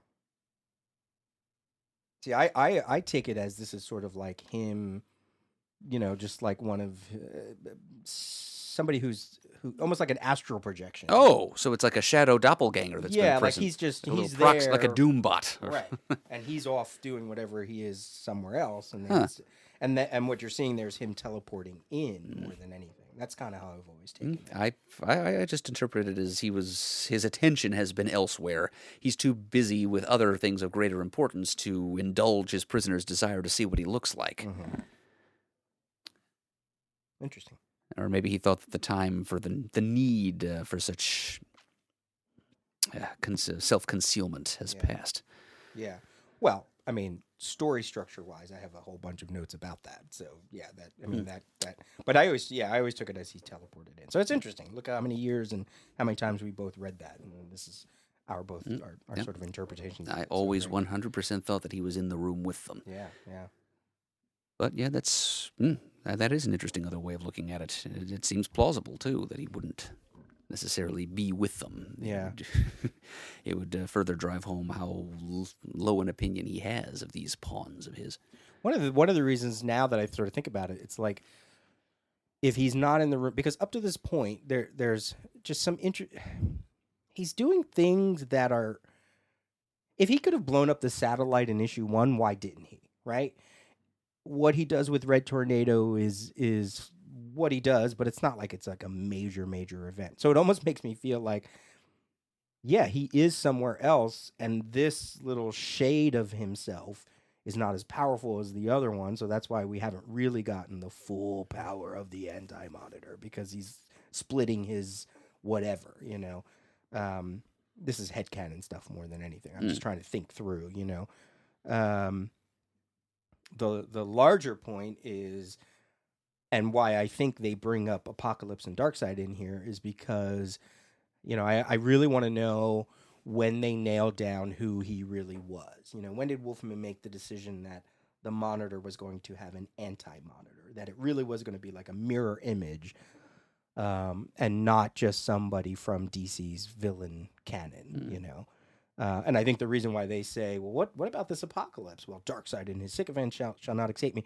They threw that in there because so many people have, to this point, suggested, oh, it's probably Darkseid. I think even in some of the letter columns, maybe not in this issue, a previous one, or some of the other one, somebody's like, oh, Shadow Demons, Light, Shadow, it's got to be Darkseid. It's got to be Darkseid from Apocalypse. So, like, right before you're ready to reveal who the Anti-Monitor is, or I should say, reveal who the big bad is, you tell your readerships it's not Darkseid. Wow. I sort of feel, I wonder if that's why that dialogue is in there. See, this is where your perspective as first-generation Crisis kid becomes very valuable here, because, you know, I'd known before I ever read Crisis for the first time, after reading Who's Who, or as many issues of that as I'd amassed by that time, I'd seen multiple references to the Anti-Monitor, so I knew it was that guy. Right. But it never occurred to me to even think for a minute as I was reading the miniseries for the first time that it was anything but the Anti-Monitor. But yeah, I guess if you were reading this for the first time back in 1985, the identity of the bad guy was still shrouded in mystery. It could very easily have turned out to be somebody that we'd seen before. Right. So I guess I can see why people would have theorized that it was Darkseid. Yeah, and I'll have to look to see where. I can't remember if it's in the letter column in this issue or the next one, or I want to say it was in issue 4, the letter column, but I don't have my issues with me. So that somebody did write in and say it's Darkseid. I know it's Darkseid. You know, so I love that. That's why I love that little bit of dialogue. That's like, nope, you're wrong. If you thought it was Darkseid, it's not. It's. Well, when we get there, we'll get there. Yes, and he clearly thinks he's superior to them too, who to that point I guess had been like one of the ultimate expressions of evil in DC reality. Right, because we've had not only Jack Kirby's Fourth World comics, but we had the 3-issue JLA JSA story that you guys covered on the main feed. We've also had the Great Darkness saga by this point in Legion continuity. So there was a character. Suddenly, Darkseid was not just pushed off into the Fourth World. He was starting to be seen everywhere. I don't think the Hunger Dogs graphic novel. I think that's after Crisis. I'm pretty sure you're right. Yeah, but the Great Darkness saga was pretty intense. It was pretty great. No pun intended. So, yeah, as far as a big bad goes, when you start to see Darkseid creeping into, we take Darkseid for granted. We do. That Darkseid is. Darkseid is, right? You know, but at this point, he was only in a handful of issues. Did we even get? I think Superpowers might have been out by this point. Maybe he was in the cartoon by this point. I thought that was 86, but that could. Yeah, it could be.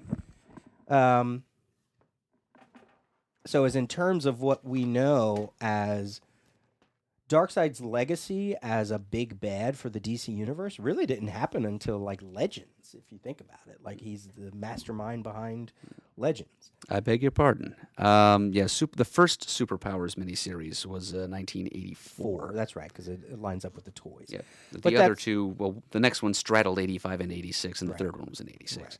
But those were, toy tie-ins. They're outside of the DC continuity.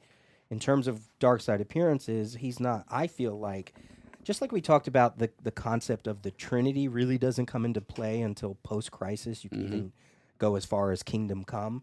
The idea of Darkseid as a big bad for me is Legends. That's really the first one because he straddles the entire DC universe, not just the Legion future. Not just a random team up, it's everything. It's the second big all-encompassing crossover they did, and Darkseid was at the center of that one. Yeah. And so I could see readers kind of reading these first 4 or 5 issues and going, I want it to be Darkseid. Oh my God, they're bringing Darkseid in. They're bringing him in. And then the Anti-Monitor says, nope, it's not Darkseid. Yes. Yes, he's beneath me, and he shall not escape me. Yeah. Because we've seen Commandy to this point. I don't think we've seen OMAC.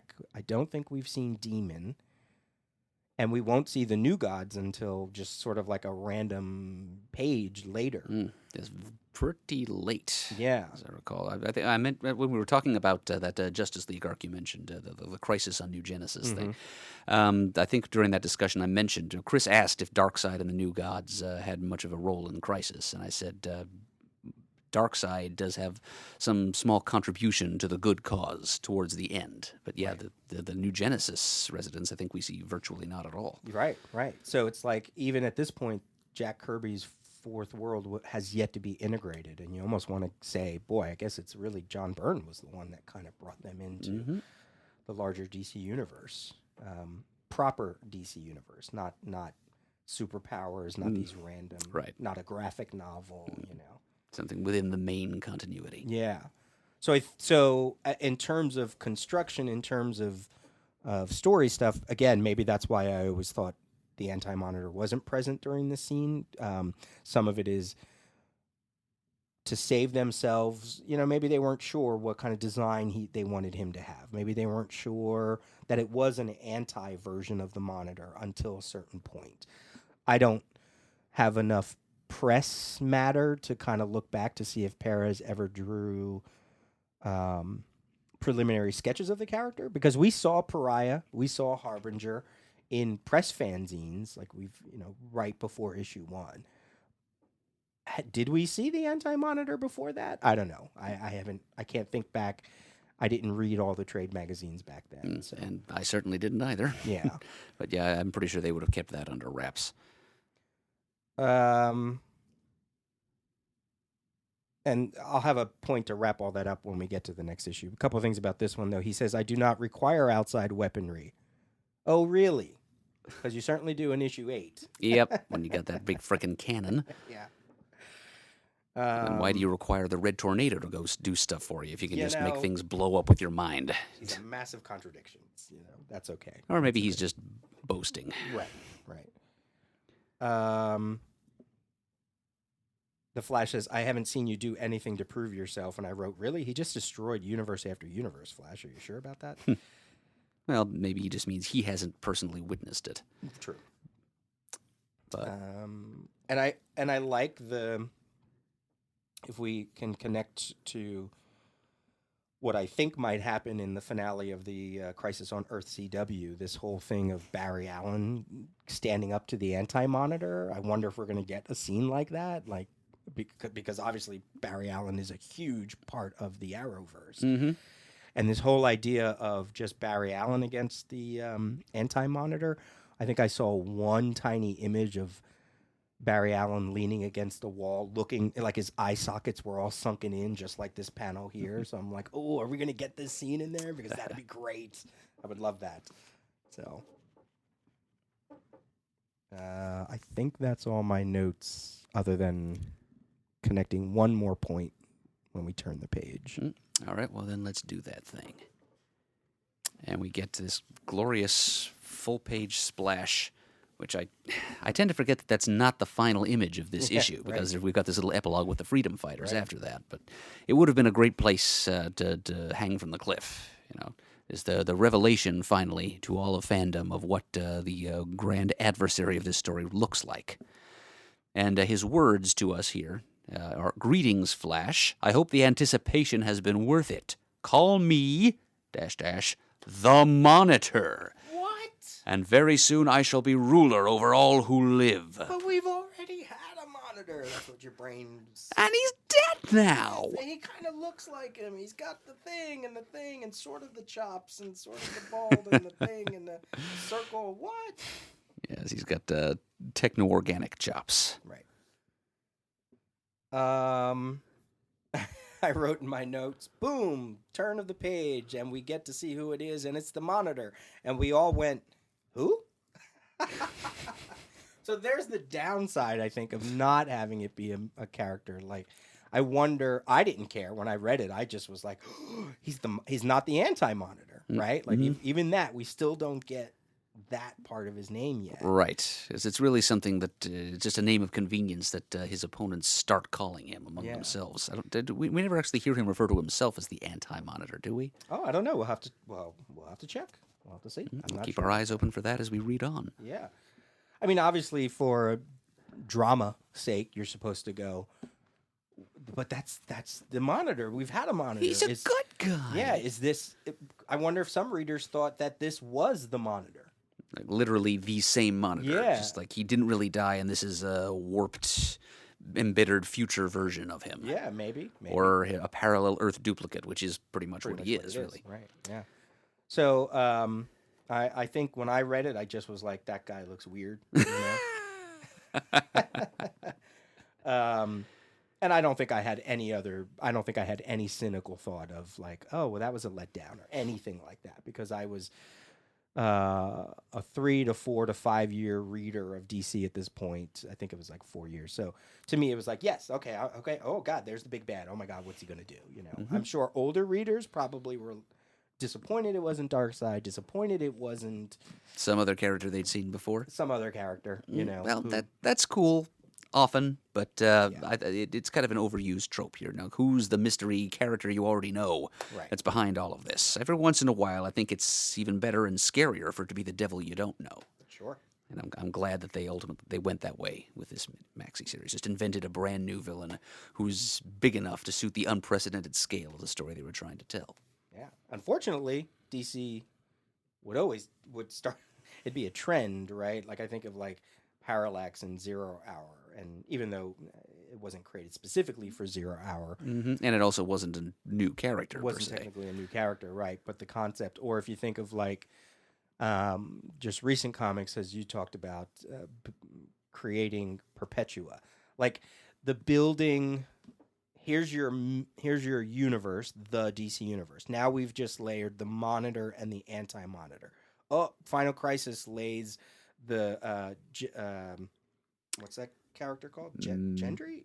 No, that's not. That's the multiversity. Yeah, multiversity. It's the Gendry. Yeah, the Gendry. Yeah, the bad guy in Final Crisis was Mandrak, the Dark Monitor, which is kind of half layer above Monitor, right. Showing us this whole race of monitors and the Over Monitor that dwelled in the Overvoid, and all of comic book reality exists within his substance or whatever. Right. And it's like you constantly are like, to get to the big bad, you're having to strip yet another origin level of the DC universe away. And like, how many more of those can we actually get? Back then, awesome. Monitor, Anti-Monitor for a new DC universe, great. Crisis after Crisis, Barbados, this one, the next one, Dark Multiverse, flip it, twist it, bop it, and it's like, how many more do we actually have? So, but at this point, it's fun. On a metatextual level, it's fun. Yeah, visually, pretty cool design, too. Yeah. And I know Perez decided to improve on it, like midway through, which I still think is kind of strange. There's probably some background to that I don't know, but This is the original take on what the Anti-Monitor looked like. And I think by the time I got around to reading this issue, I'm sure I had already acquired my copy of Crisis number 8 with the death of the Flash.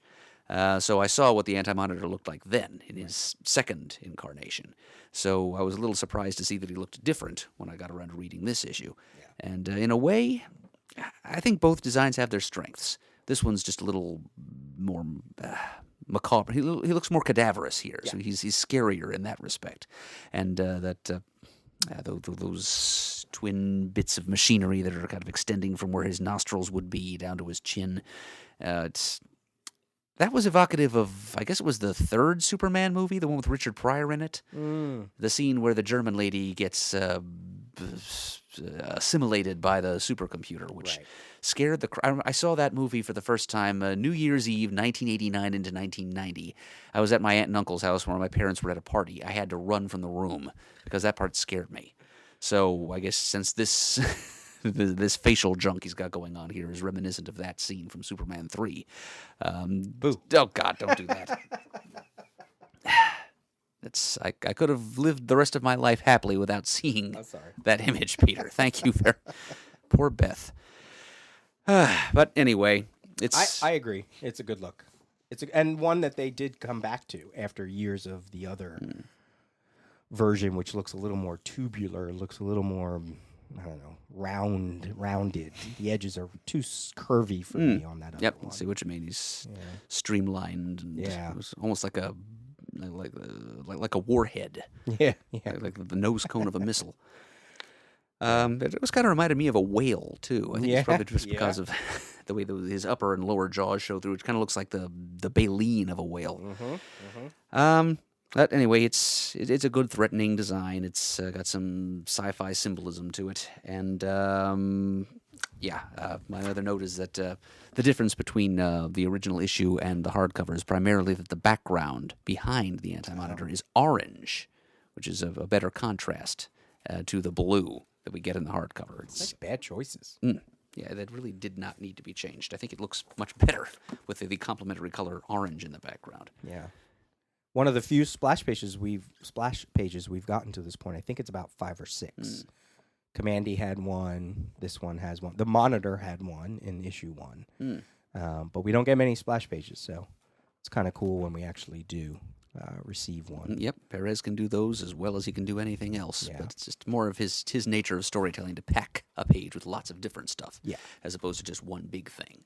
But then it's just that much more impactful when he does make the decision to do that. Exactly. It's about time we finally see the damn man, and in issue 5, and it's like, okay, it makes sense. Give him a page. All right, and now that page has come to its conclusion. We're left to percolate on the implications of this guy calling himself the Monitor until future issues. But before the issue ends, we do have that one little epilogue we mentioned earlier, page 25 of the issue. And we see one of those mysterious surviving 3 Earths, other than the ones that have been rescued and sent to the Netherverse. And one of them is, as most long-term readers will have already guessed, Earth X. So we get some narration here. Earth X, as it is known, an Earth where World War II had continued for more than 40 years. It is an Earth which has faced devastation on all shores and is now in the process of rebuilding itself.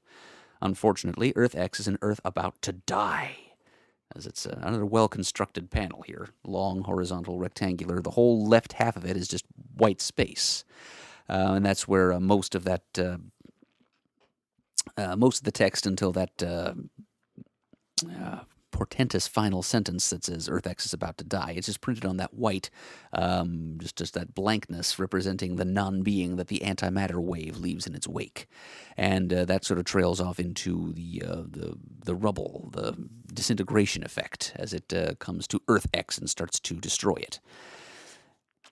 And then we segue down to the following couple of panels. And not even their most valiant heroes know how to deal with this destructive, unstoppable killer that destroys everything it touches. And we get another commonly recurring crisis image here, the crowd of panicked, powerless civilians fleeing their certain doom as the antimatter wave comes for them. Then there's after that is a small panel. It's kind of a long shot of the destruction of urban skyscrapers being liquidated by the antimatter as it approaches. And then we get a shot that kind of combines what we got in the first panel, this row, those fleeing civilians. We get a kind of a worm's eye view shot of their fleeing feet as they run away from the antimatter wall. And then we see the silhouetted forms of our heroes, the most valiant heroes of Earth X, as they stand facing the threat and pondering what can be done, if anything, to stop it. And we're introduced to them in the following caption before we actually see them head on. They are called the Freedom Fighters. This may very well be their last hurrah. Don't cry, Adam. Don't cry. I'm doing my best. I kept dry-eyed through the deaths of the crime syndicate. That's true. Yeah, and we're clearly being set up to think that this is a repeat of what happened at the beginning of Crisis Number 1. With we saw the stars of one parallel Earth that couldn't save their Earth and just died in the process, and we're being set up to think that the same thing's going to happen to these supporting players of the DC multiverse, absolutely. The Freedom Fighters. Okay, so we get the group shot then with all 6 of them standing there.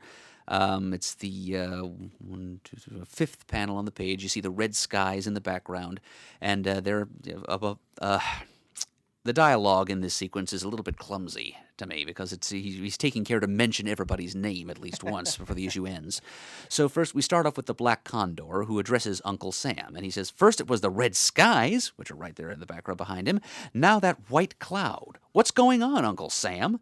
And throws it to Uncle Sam, who says, "Black Condor, to tell the truth, I haven't the foggiest. Phantom Lady, you have any ideas?"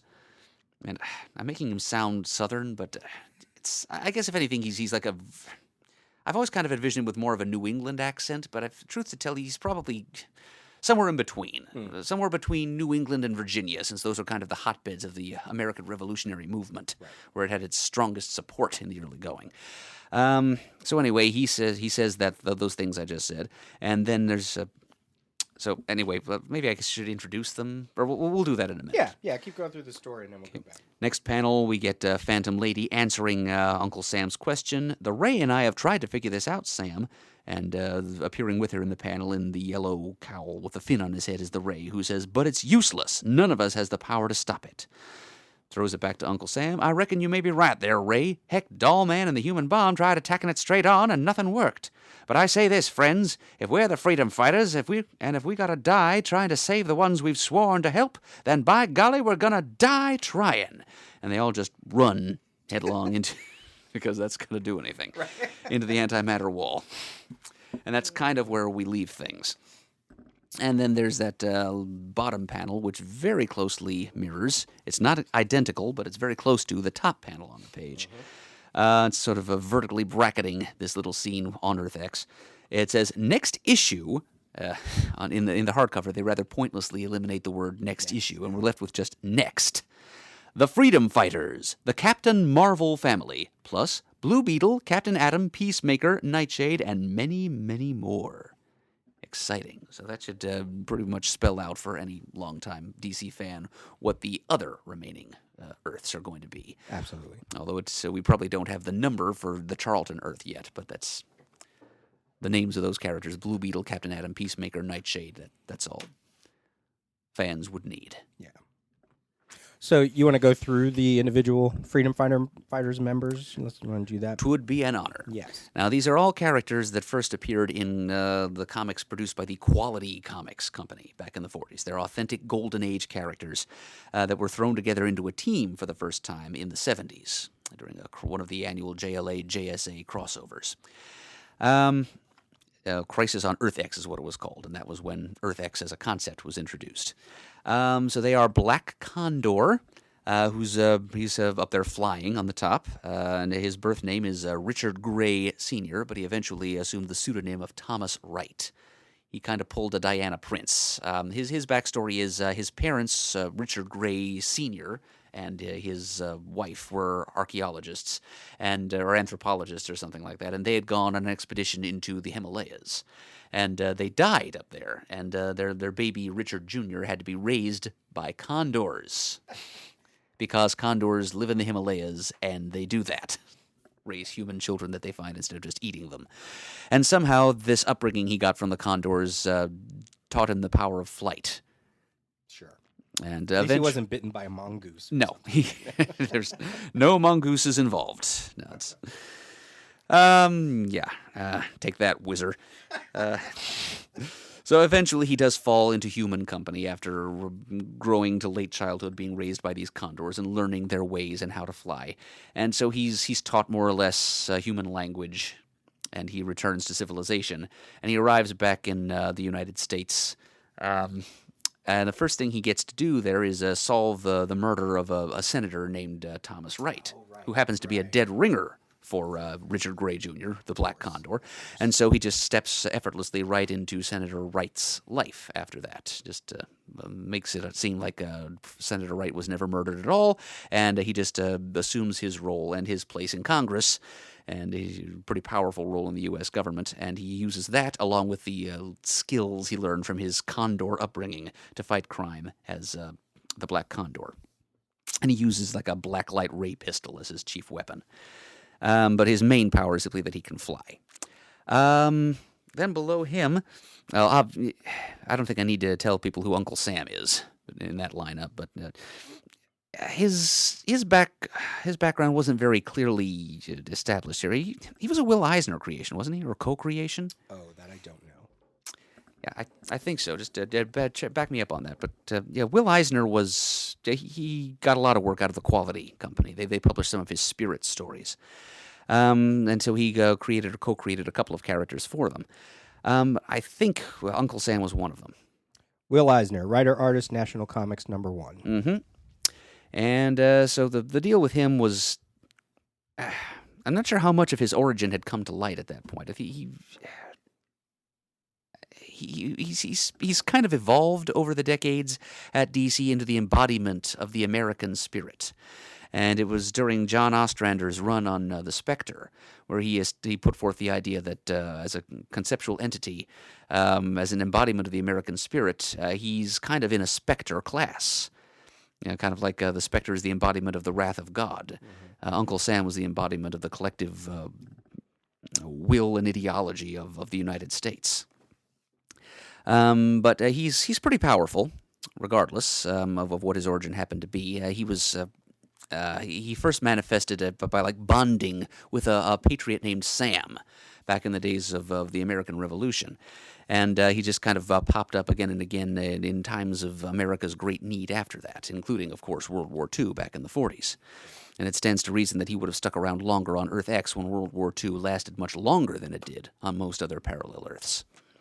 Now, it was recently, as of 1985, revealed in All-Star Squadron, and this is another one of Roy Thomas's epic retcons, that all the Quality Comics heroes who ended up on Earth X, that was not their native Earth, that they all had lives on Earth 2, which in Roy Thomas's mind was the home for all Golden Age characters in DC's possession, whether they had originally been published by DC or not. Oh, well, except for like the Marvel family. They had their own Earth.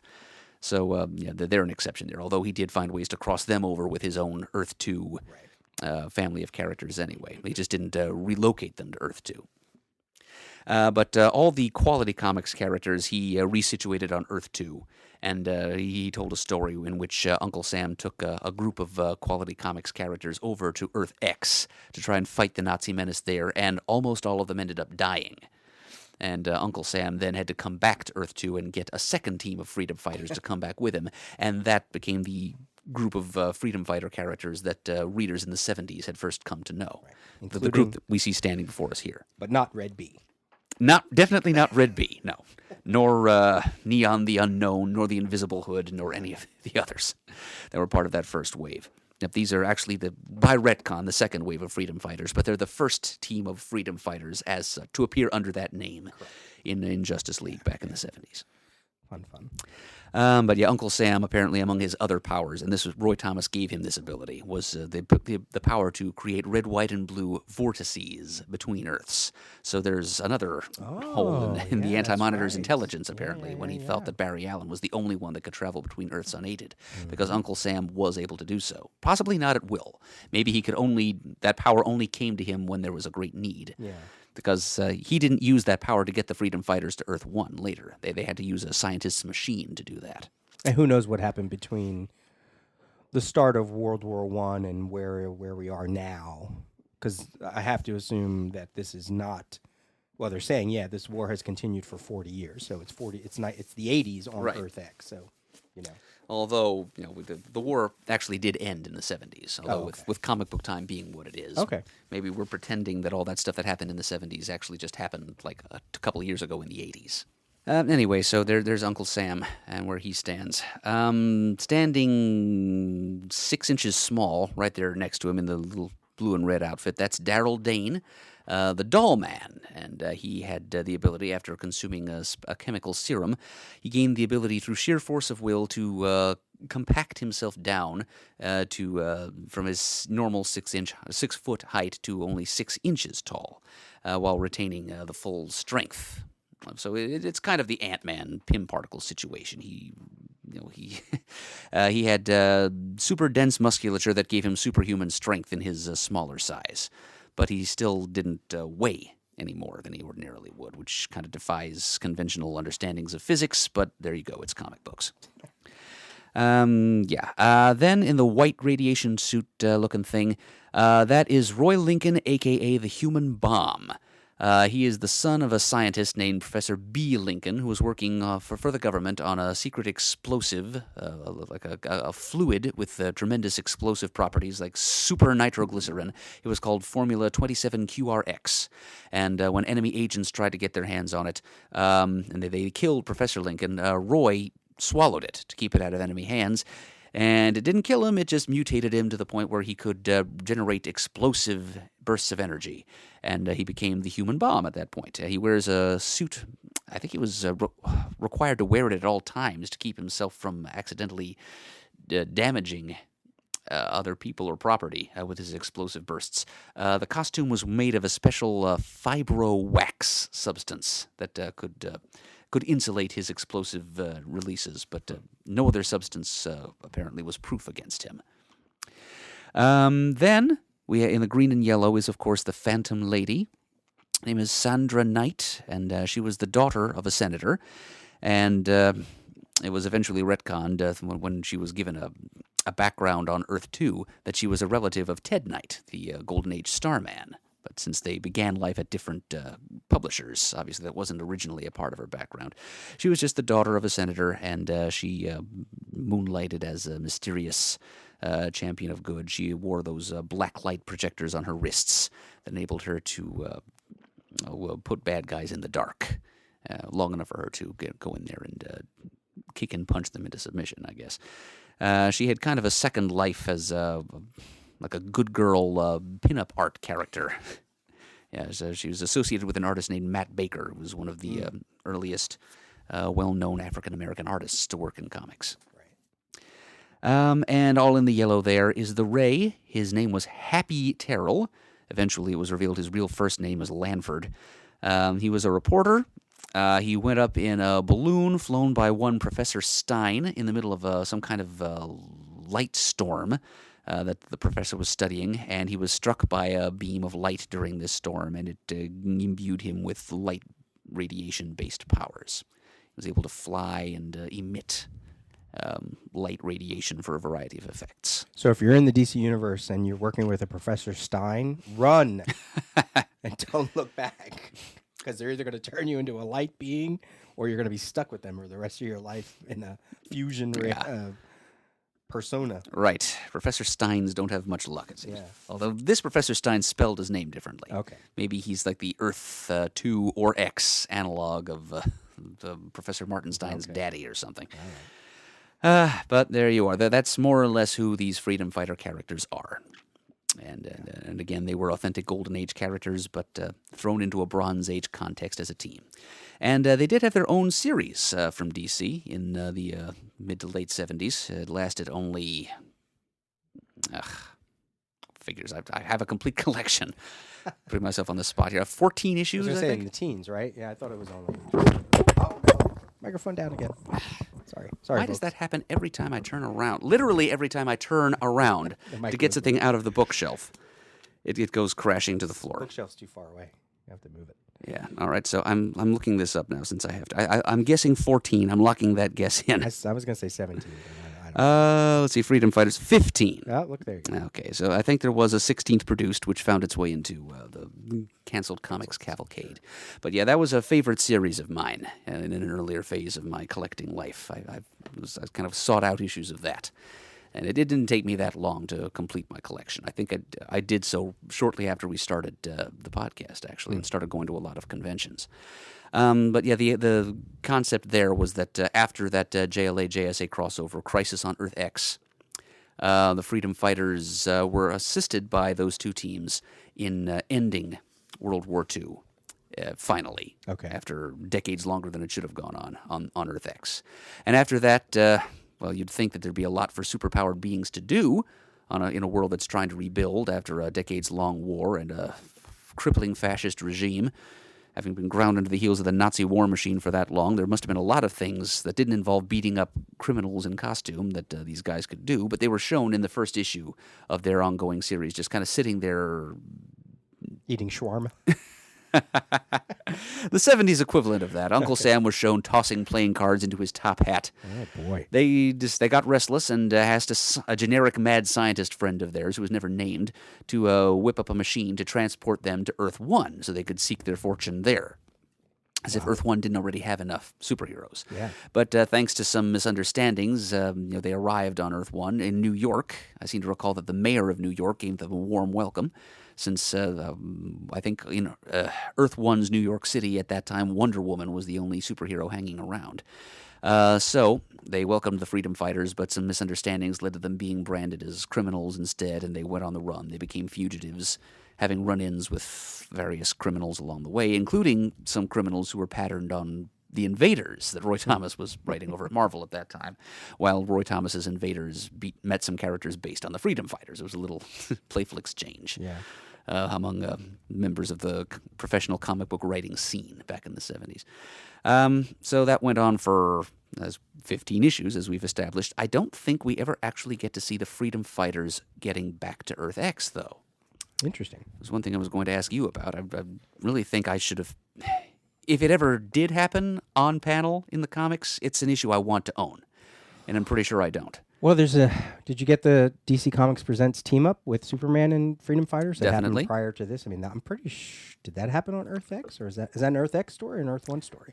I don't remember. I don't remember either. I know I've read it. Yeah. I remember reading it, but I think I read it on the 4th of July, actually, because for a little patriotic treat, since Uncle Sam was a character in it. And that would straddle their series and this appearance. Yeah, so. I'm not sure the story was... It might have been, in effect, an imaginary story. Okay. Aren't they all? Aren't they all? Yeah, but I don't think it answered the question how the Freedom Fighters got back to Earth 1. And that may not have ever... Well, see, what's interesting is that opening paragraph about, an Earth where World War II had continued for more than 40 years. It is an Earth which has faced devastation and all sorts. Now in the process of rebuilding itself. What I was going to ask you, was that Wolfman extrapolating their story? Was that Wolfman pushing had they really finished their war? And you're telling me they did in the 70s. Yeah, unless there was a resurgence, like the Nazis weren't as badly beaten as everybody thought in that one arc, which is totally plausible. I mean, you don't send in, 15 costume superheroes and expect them to free an entire world from tyranny in the space of one issue. Right. Certainly not in the... the Ewoks could do it, but not the Freedom Fighters. Yub-nub, baby. So, yeah, my thought was Wolfman doing what he did with Commandy, what I think he might have done with Commandy, what he did with Anthro and his girlfriend having a baby. I thought that was another version of that Wolfman was saying, okay, these characters have been fighting this war forever. Can we at least say they won before we get rid of them? Right. Break them out of their cycle before. Yeah. So that didn't happen. Okay.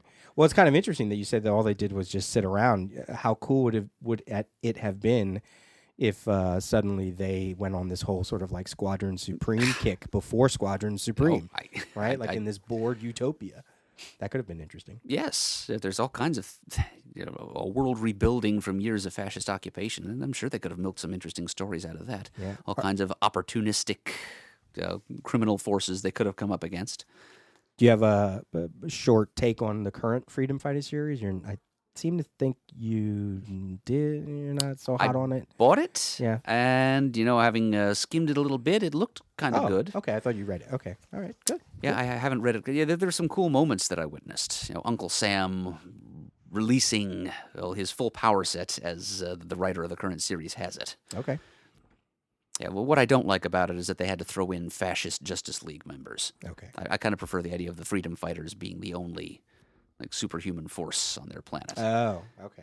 And I like the idea of there being more Earths which don't have Justice League doppelgangers on them. Period, good or evil. As I talked about earlier, right? This whole post multiversity thing, they all have to be like spun off of the Justice League, and it's like, okay, I guess. I love that shot of the Freedom Fighters by Perez. They are all there. They're sort of just their base look, right? It's just fantastic. Yeah, Wolfman is doing his best exposition by naming everybody, which makes sense because a lot of times this might be the first time readers read these characters, right? I think I only read the DC Comics Presents issue prior to this. So again, we're at issue 5. We've dealt with Earth 3, Earth 1, Earth 2. Now they're starting to really say, we're taking these characters that have been purchased by other companies, because that's what these remaining 3 Earths are, and we have to almost reintroduce them to people that maybe don't read Roy Thomas's line of books. You know, I think of that poster that DC put out around 1986-87 that had the Charlton characters, and it had the new version of Captain Atom, and it had Nightshade, and Peacemaker, I think, was on there. Sarge Steel was on there. Blue Beetle, Question. And it was like, that was like they were trying to promote these new characters because some of them were going to get series shortly after that. Nightshade was going to be in Suicide Squad. Blue Beetle might have had a series, or it was coming up. Captain Atom, the same thing. It's a gorgeous poster. I still have it. And I feel like this is sort of the same thing of like, if you haven't read these characters before, we are about to get them. So it's kind of nice. It's kind of nice introduction to them, I think. Yeah, kind of wish that they'd made a poster of them as well. Yeah. But of course, I don't think there were any post-crisis plans in the works for them. Right. It's really just as a nod to history that Earth X is even being included in all of this. Yeah, and if they weren't already absorbed into like the All-Star Squadron, who else could they really have? Who else would have been a marquee outside of like Plastic Man of the quality comic set? Yeah, right? And his role as a champion of Earth X is kind of minimal. Yeah. I mean, there's like one scene in All-Star Squadron number 50 where they show all the other quality comics characters migrating to Earth X, and Plastic Man is among them, but we never really get to see him fighting on Earth X. There's a couple of more recent stories, like that Convergence event. Like one of the miniseries was Plastic Man and the Freedom Fighters. I think that's about the only story I can think of where Plastic Man actually functions as a freedom fighter. Yeah. Oh, and The Brave and the Bold, the animated series, Batman and the Brave and the Bold. Right. We get to see Plaz, who's kind of a recurring comedy relief character on that series. He got to team up with Uncle Sam and the Freedom Fighters in one episode of that. Cool. Also pretty cool. As far as my own visual notes go here, it's kind of confined to that one panel with Phantom Lady and the Ray in it. Whoever was relettering this issue for the hardcover, they gave Phantom... There's 2 word balloons in here. One of them is the Phantom Lady saying, "The Ray and I have tried to figure this out, Sam," trailing off. And then, in the original issue, the Ray continues her thought and says, "But it's useless. None of us has the power to stop it." And Uncle Sam then says, "I reckon you may be right there, Ray," making it obvious that it is the Ray saying that. But in the hardcover, they redirect that word bubble to Phantom Lady, making it look like she's saying both things in that panel. And so Uncle Sam is talking to the Ray when the Ray didn't say anything. See? Yeah, they also colored over the Ray's teeth to make them flesh-colored to make it look like his mouth isn't even open. Ew. Buy your original issues, folks. That's what we're here to say. Weird balloon stems and, missing tie-ins and just bad color choices. Throwing these things out on the fly. Oh, Oh, and one other remark. And Uncle Sam says, heck, Doll Man and the human bomb tried attacking it straight on. What is Doll Man going to do to attack the wave? Throw a pencil at it. Really hard. He's like doing the opposite with the Daffy Duck thing. Instead of it erasing, he's trying to draw it back in again. I'm going to draw it back in. Where's my city? I don't have anything else. That's it, folks. That's the end of issue 5. I do have some other notes on the letter column. Oh, right. It's the end of the actual story content of issue 5. We but yeah, did it, It took Adam. how many hours later? 4 parts. Wow. And we're probably, not only are they sometimes, not only is this story broken up into chapters of 4, there are a lot of times where it's broken up in chapters of 2, like every 2 sort of kind of, because I think the next issue also kind of continues on to this whole thing about let's see the effects of the crisis on New Earths and get a little bit more about the Anti-Monitor's plans and things like that before we ramp up to issue 7 and 8, which are very specific stories. Yeah, Ramp it down a little bit for the next issue. Introduce a whole 3 universes worth of new characters. Yeah. And repeat some by now familiar scenes in order to do so.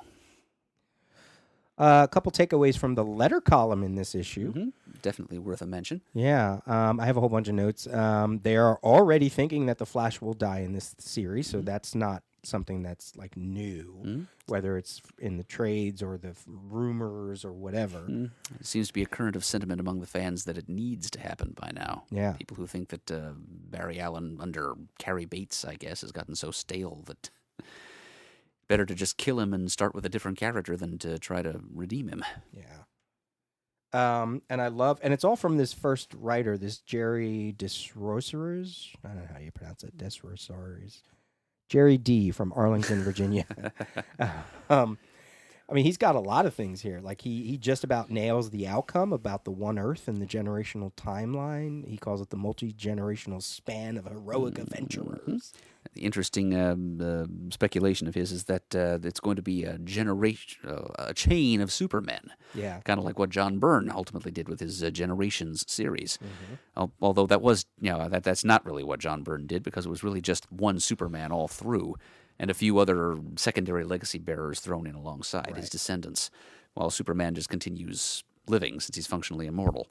But yeah, the Jerry D. here seem to think that the Golden Age Superman would be one Superman, and then the one that joined the Justice League years later would have been his son, and then possibly a third grandson of the original Kal-El. Superman 2020.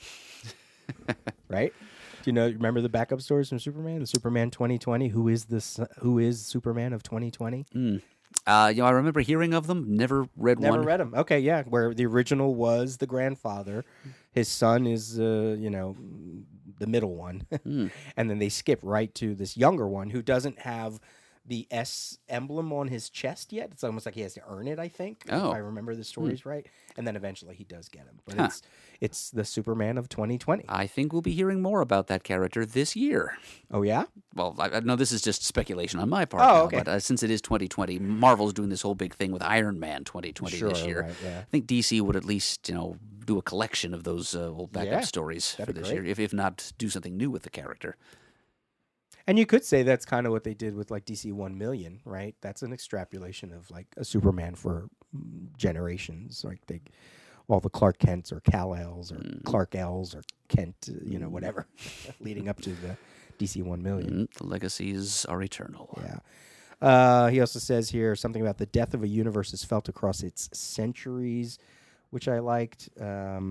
Yeah, that's one of the, quote, expressions of philosophy and metaphysics that has impressed Jerry about the story so far. So he's saying he likes the notion that a universe contains all space and all time, so that the death of a universe is simultaneous across its centuries. Yeah. I mean, that's crisis thesis statement stuff right there, right? Yeah. So you're not so those people who think that we're getting too deep with this, look, it's back in 1985. They're already touching on that. Yeah, I don't think anybody who would accuse us of getting too deep with this stuff is still listening at this point. I mean, he says it in the upper paragraph too. There are several nice touches to this series, bits of business, elements of style, expressions of philosophy and metaphysics that make them epic. that make this epic human and accessible. Yeah. That does sound like something out of a thesis about this. And I have to just shout out that there's a third letter by Mr. John Ridley from Brooklyn. Is this John Ridley, the screenwriter, the television director, the novelist? He was born in October 19... I'm looking at his Wikipedia. I got notes from it, I should say. He was born in 1965, so he'd be 20 when this series came out. He was born in Milwaukee, but raised from the age of 7 in Wisconsin. And then, where did I have here that he moved? Hold on. Maybe it's not him. Did it mention where he attended college? Yeah, I thought that's... No, he went in Ridley. He enrolled in Indiana University, but transferred to New York University. That's why. That's going to say NYU Film School. Yeah, I knew there was some connection to New York there. So I'm wondering if that's him, the man who was supposed to write the other history of the DC universe, but never. He did write a book called American Way, a comic American Way. So I wonder if that's him. I wonder if that's Mr. John Ridley himself. 7th Avenue, Brooklyn, New York. Maybe. Well, if John Ridley is the name of the man who was going to write the other history, yeah, that makes it seem very plausible indeed, Peter. Yeah. Wow, that's kind of cool. Good catch there. Would never have noticed that. And that's all I got out of the. Yeah, John Ridley was sorry to see Earth 3 go. Yeah, but he seems to be very pro reformed the DC universe / multiverse. Yeah, believes that changes are necessary. He seems to have that in common with Jerry D., who thinks a lot of venerable DC concepts need to be refreshed. And the letter in the middle is from two people calling themselves Otis and Otha Pryor. Whether those are their real names, I mean, this is back in the 80s. I think Uncle Elvis and T.M. Maple had started to make names for themselves as letter hacks already by now, so pseudonyms were kind of trendy. But yeah, they address themselves to the Chaos Bringers and refers to Marv Wolfman and company as the In Chaos We Trust gang. They even suggest that Earth C might be threatened somewhere along the line. We never actually got that, but it would have been cool. Yeah. Just to be as exhaustive as possible. Oh, and they bring up the issue of the Spectre. Ah, right. So I guess by this time, the Spectre's role as cosmic level being. I mean, they're not suggesting that he's powerful enough to arm wrestle the Anti-Monitor, which is what ultimately happens, but they think that he should at least have enough awareness of such events that he'd be the one to seek out and warn the other heroes.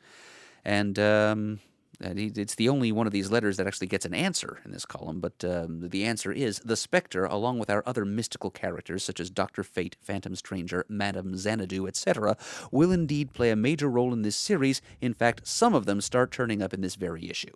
We saw a bunch of them and talked about a bunch of them in this episode. But we did see the Spectre kind of hovering behind the Phantom Stranger aboard the Monitor satellite, but he didn't really say anything or do anything, or his presence wasn't much acknowledged, which does seem a bit odd given the level of power and cosmic awareness he was shown to have at this point. Right. He does get his due in a big way by issue number 10. Yeah, and then he becomes affected by it too, post-crisis. Yeah. Maybe once the forum comments get posted, I have a bunch of links to original art to several of these pages from this issue, from comic art fans. It's always cool to go back and look at the original art without the color. I want to say most of that original art is inked, so it's not like you're exactly seeing the pencil work, but I'd have to double check. I didn't notice any changes between the original art and the finished product, so it's more just sort of like a museum piece kind of thing, more than anything. So, all right. Shall we? So that's it. So that's it for issue 5. We will, obviously what we would do is go right to issue 6, because our journey is to cover 4 issues and then take a breather. So, but as you can see, issue 5 took us 4 episodes. We're going to get to issue 6. We'll see how many that takes. Issue 7 is chunky. It's got another big cover. It's got some. It's a double-sized issue. Oh my goodness! Right. That's. I had to think for a minute to remember what the significance of number 7 was, and it shouldn't have taken me a minute. Yeah. So yeah, that should take us probably 4 episodes, but 6. I will be very surprised if it takes us more than 2. Right.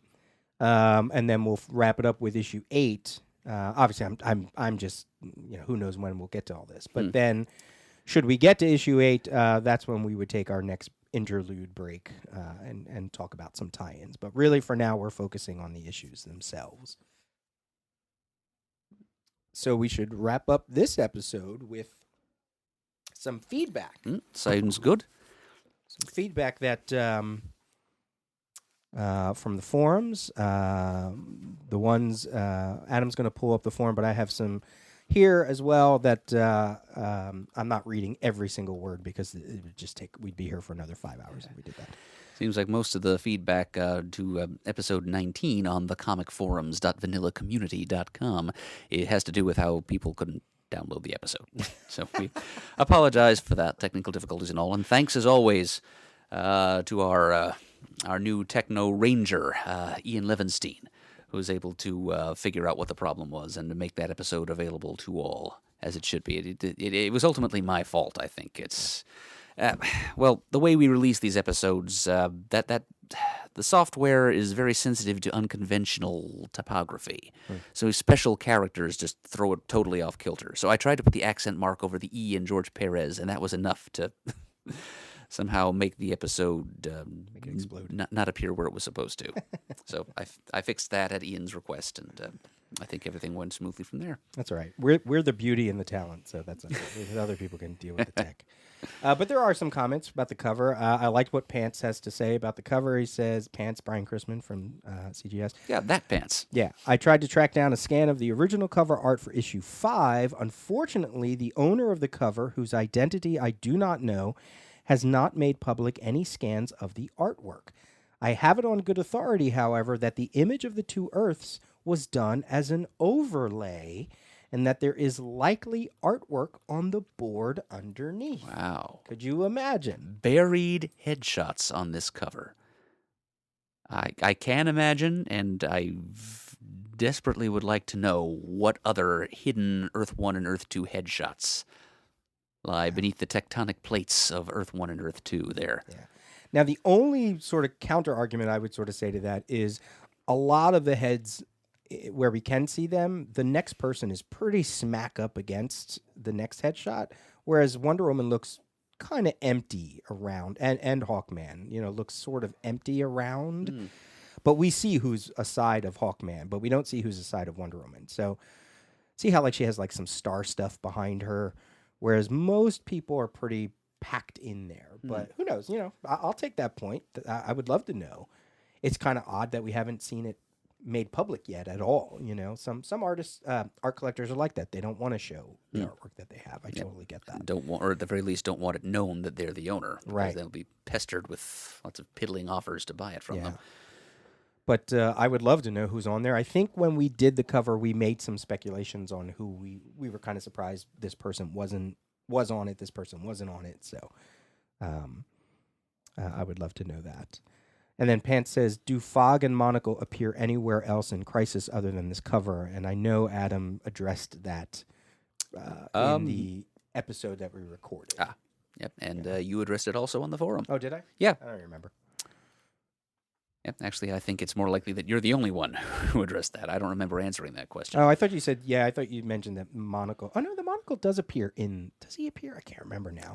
Well, your answer was that he did not. Oh, he did not? Okay. Yeah, your research showed that the Fog and Monocle just showed up on the cover. Wow. Chris Beckett has some things to say about the cover as well. I can't remember if this was in the companion to the Absolute Crisis or if it was something in an old interview. But I think Marv Wolfman had suggested that Perez draw 3 faces on the cover to allow him to get a short rest from all the work he'd been doing. But if memory serves, Perez had trouble deciding what 3 characters to highlight, so he just went to town and did what Perez always did and stuffed the image to the gills.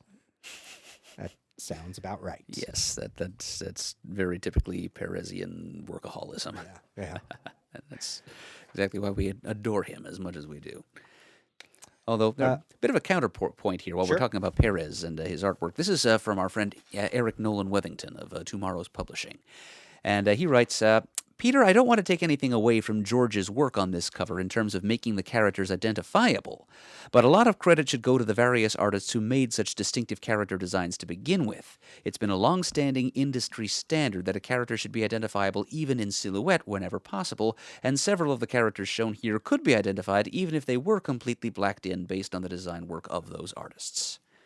And it's a fair point he makes, giving credit where credit is due. Some of them. This one, no way would you know who that is. A counterpoint to that would be know that not every character design is up to that industry standard, and quite a few of the characters involved here, especially the Golden Age Earth 2 ones, predate the emergence of that industry standard. They date back to the days when superhero designs were a little more look-alike. Fair. He's right to give credit where credit is due to the original designers of these character designs, but some of them needed that Parisian touch. Yeah. Red Tornado, you would never know in silhouette. Like Joni Thunder. You know, like that's such a generic, she's just a blonde woman. That could be so many other characters. Ditto Saturn Girl down there, mostly concealed by Earth 1. Yeah. Or Commandy. That was Commandy. Well, see? There, case in point. Next. I love this by Esri L. I stumbled upon your podcast last week by happenstance and was instantly captivated. I've since gone back and listened to the Crisis tapes from episode 6. Wow. The earliest episode his patience would allow him to find. He says, my last reread of Crisis has been over 15 years ago, but I've been compelled to read it anew. I wasn't a Crisis kid, getting into collecting comics with a primetime news story of Superman being killed off in 92. There you go, naysayers. Somebody actually did start reading comics because of the great Superman death. Yep, I can believe that. I mean, I only predate his entry into the hobby by a few months. Yeah. It was like Infinity War, which was that same year, which got me started. It says, sadly, my small hometown wouldn't get a comic shop until after his death, which made my back issue hunting non-existent until 1993. It was among that store's long boxes I first discovered Crisis out of curiosity of issue 12's cover, specifically the appearances of multiple Supermans. I had no inkling as to what the story was about, nor the journey I was about to embark. It would take several years for me to complete my run, as issues 1, 7, and 8 were already fairly scarce by the early 90s, which is... He's right about that. I remember having trouble finding them. Really? I think 8 was the first one I bought, actually. Okay. I found a place in a little antique mall that had a couple copies, and I bought them all for the couple dollars they were asking for them. I used to see issue 1 a lot. Like, I mean, we used to go to a lot of conventions, so, I mean, it's not unheard of for us to have seen things more than other people, you know? Yeah. But I remember I always dig through... The thing I always like to go through when I go to... either conventions or new comic stores is I always check out their Titans, I always checked out their Legion, and I always check out their Crisis just to see. And then there's other things I like to look. And I used to see issue 1 a lot. I used to see all of them, but I used to see issue 1 a lot. I didn't have, even in the early 90s, I didn't have that much trouble finding that one. I found that at a little show at the Sheraton Hotel, just outside of Reading. Yeah, so and it didn't cost that much either. But yeah, 7 and 8, I definitely see what he means. I could see that. The post continues. Thank you for rekindling my interest in rereading the series. Also for rekindling my love of the JSA. Len Straczewski's 92-93 run of Justice Society of America was my first real foray into comic collecting, as most of the Superman titles were non-existent on the news racks at the time. I've always assumed due to his impending death more than anything else. Your asides on All-Star Squadron reminded me why I loved these characters. Very cool. Well, welcome, Ezriel. Looks like he's been with us since October sometime, so a couple months in. I hope you're still liking what you hear. Not the first person to jump on the Crisis tapes, sort of midway, and then sometimes being the first podcast they've ever listened to, or the first CGS-centric podcast, so that's kind of cool. Yeah, I'm hoping that the current prominence of the Crisis brand on the CW network is going to help to net us a few new listeners, too. Yeah. I know our friend Dr. Chuck Coletta over Bowling Green has sent a few people our way. Nice. Like, whenever possible, he touts us on Twitter. Cool. So thank you, Chuck. Speaking of Crisis number 8, DC just recently released a facsimile production of Crisis number 8 to coincide with the third chapter of the Crisis on Earth CW Obviously, a little more expensive than the original. This was $3.99. That's the main telltale sign that that is not an original copy. Yeah, but it has the ads and everything. Oh, so it's right, it's a right down to complete that, huh? facsimile. Facsimile. Obviously, the coloring is updated to match, I assume, whatever the collections are. Yeah, see, there's the the Reese's, the alien Reese's thing. Some awards from back then, Eagle Awards. Look, Nightwing's going to marry Starfire. So that'd be fun to go through when we get to... look, there on the back, Yep, Superpowers. the Superpowers action figure line from Kenner, right there on the back Right cover. there on the back. Yeah, but the UPC symbol's different, and of course it's $3.99 Yeah. price tag. Kind of the giveaway. Little more connection here to the feedback on the cover. Pants back again on the question of whether Lois Lane of Earth 1 had ever met the Earth 2 Superman before. I know they both appeared at least once in the same comic, DC Comics Presents Annual 1, but I too am not sure if they ever actually met before Crisis number 5. So I think we had a little discussion about that. Yep, Pants laments, as we all do, the fact that Comic Book DB is no longer online. Yeah.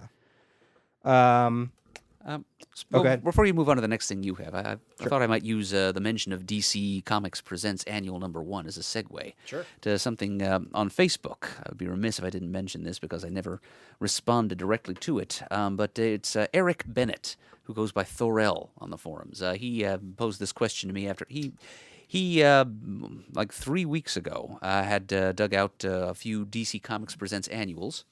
Not including number 1. He started with number 2, Superman and the Kristen Wells version of Superwoman. This is a character created by Elliot S. Maggin. I think she was in his Superman prose novel Miracle Monday, and he crossed her over into the comics with DCCP Annual number 2. There is one panel, which I'm bringing up on screen here, which Eric posted, and he asked me point blank, do you think... it's possible that what's going on in this panel was them beginning to telegraph what was to happen in under 2 years' time in DC Comics, because this was published in 1983. And there's a panel here with Superman talking to Superwoman in her civilian identity of Kristen Wells. Her backstory was she was a grad student from the 29th century who traveled back in time to research a paper. She was doing a thesis on... in a somewhat obscure figure of 20th century heroics, one of the few remaining superheroes of that period whose true identity had been lost to posterity by the 29th century. So she used time travel technology to go back in time and to research this mysterious superwoman, only to find in an ironic time paradox that she was destined to become Superwoman herself. So she was really coming back in time to research herself. And she used 29th century technology to simulate a few superpowers. She was able to fly, become intangible. She had a couple of mental powers. So not the full Kryptonian package there, but enough to call herself a superwoman, I guess. But anyway, she returned to the 20th century in this story to visit with Superman. And Superman, as Clark Kent greets her, so why are you really here, Chris? Not to witness some earth-shaking crisis, I trust. With crisis in italics. And so Eric is wondering if this was a little bit of a foreshadowing of the event that was on the horizon. And, I think my answer to that is if this were happening in DCCP Annual number 1, which was written by Marv Wolfman, I would give a resounding yes to that. But since this was written by Elliot S. Maggin instead... I'm not sure how much he or the rest of DC's stable was familiar with what was to come. Yeah. I'm not sure that in 1983 the title Crisis had even been settled on yet. So I'm not sure. It might just be a reference as the title Crisis on Infinite Earths ultimately was to the classic crossover crises of the JLA and JSA in years past, which is the main reason why superheroes got together, was to address some titular crisis or other. And Kristen Wells' response in that panel is just to laugh it off, basically. Nothing you can't handle. Actually, I suppose I can tell you. And then she goes on to explain why she's really back there. But she's not there as a historian, because that was her field in the future. She's a historian of the 29th century. So she wasn't coming back there to witness a crisis. She's not there for multiversal reasons. Right. Yeah. So yeah, I think I'm going to just call that coincidence.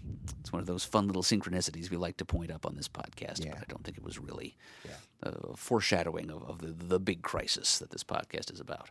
Yeah.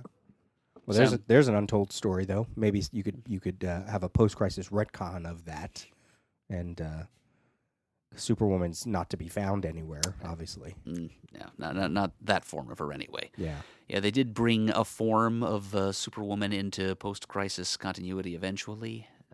Oh, I meant in the crisis story itself. She's not involved. Yeah, she's not at all. No, Yeah. and, honestly, she really didn't have much of a life pre-crisis because she was introduced so late in the game here. Really, I think the only writer to make serious use of her was Magan himself. Alan Scott did toss her in for a very brief cameo in Whatever Happened to the Man of Tomorrow. Alan Moore, yeah. Did I say Alan Scott? Yeah. I'm sorry. I got confused. He used his power ring, and no, Alan Moore There you go. used the writer on Earth Prime. Right. Alan Moore used her in Whatever Happened to the Man of Tomorrow. Right.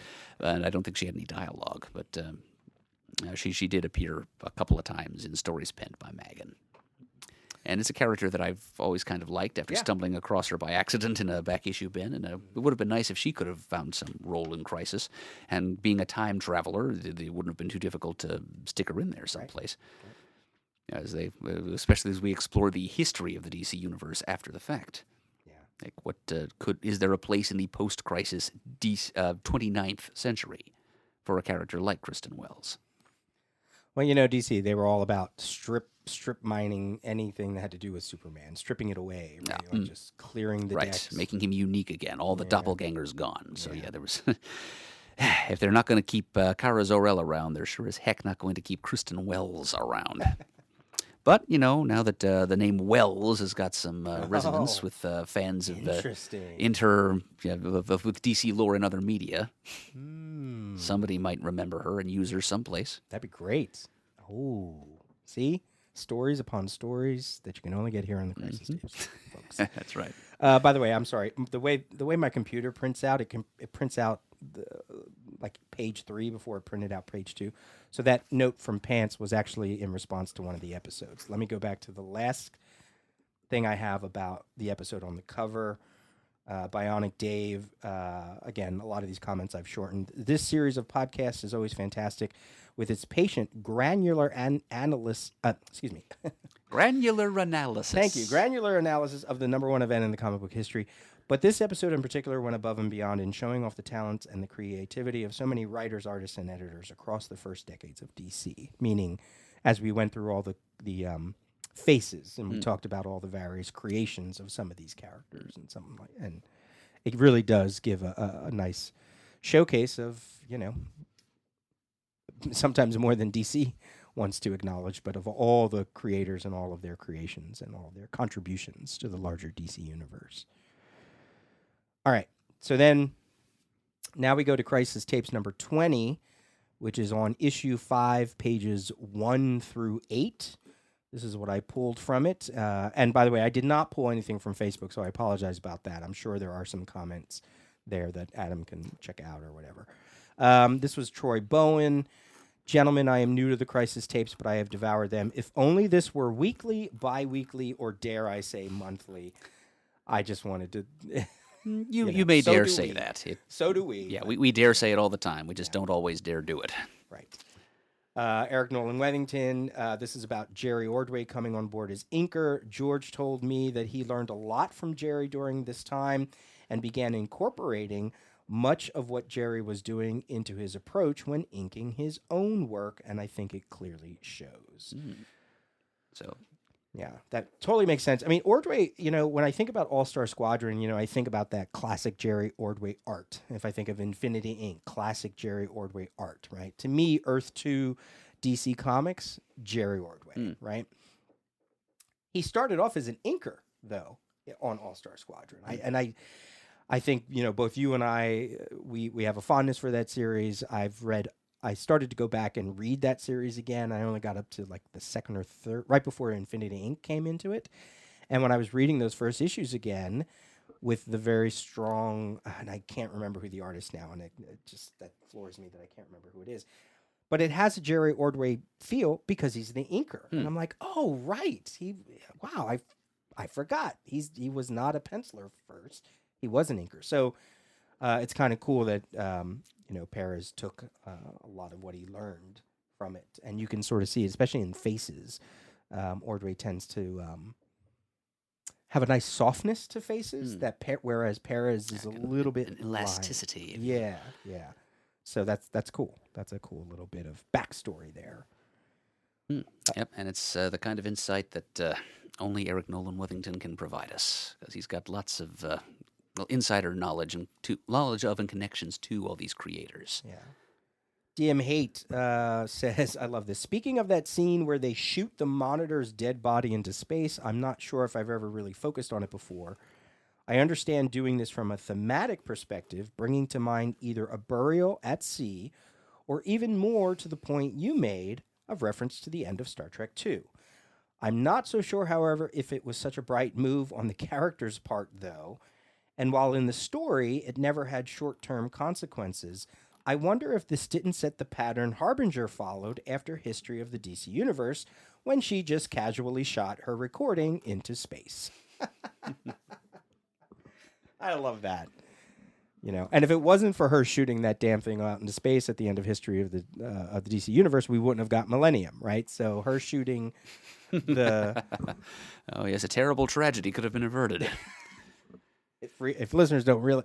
She shot the thing out into space and it got in the clutches of the Manhunters, and that's how we got the Millennium storyline, because they took the DC Universe history and started to implant their characters into Superman's history and, Batman and the Outsiders history, and it's all Harbinger's fault.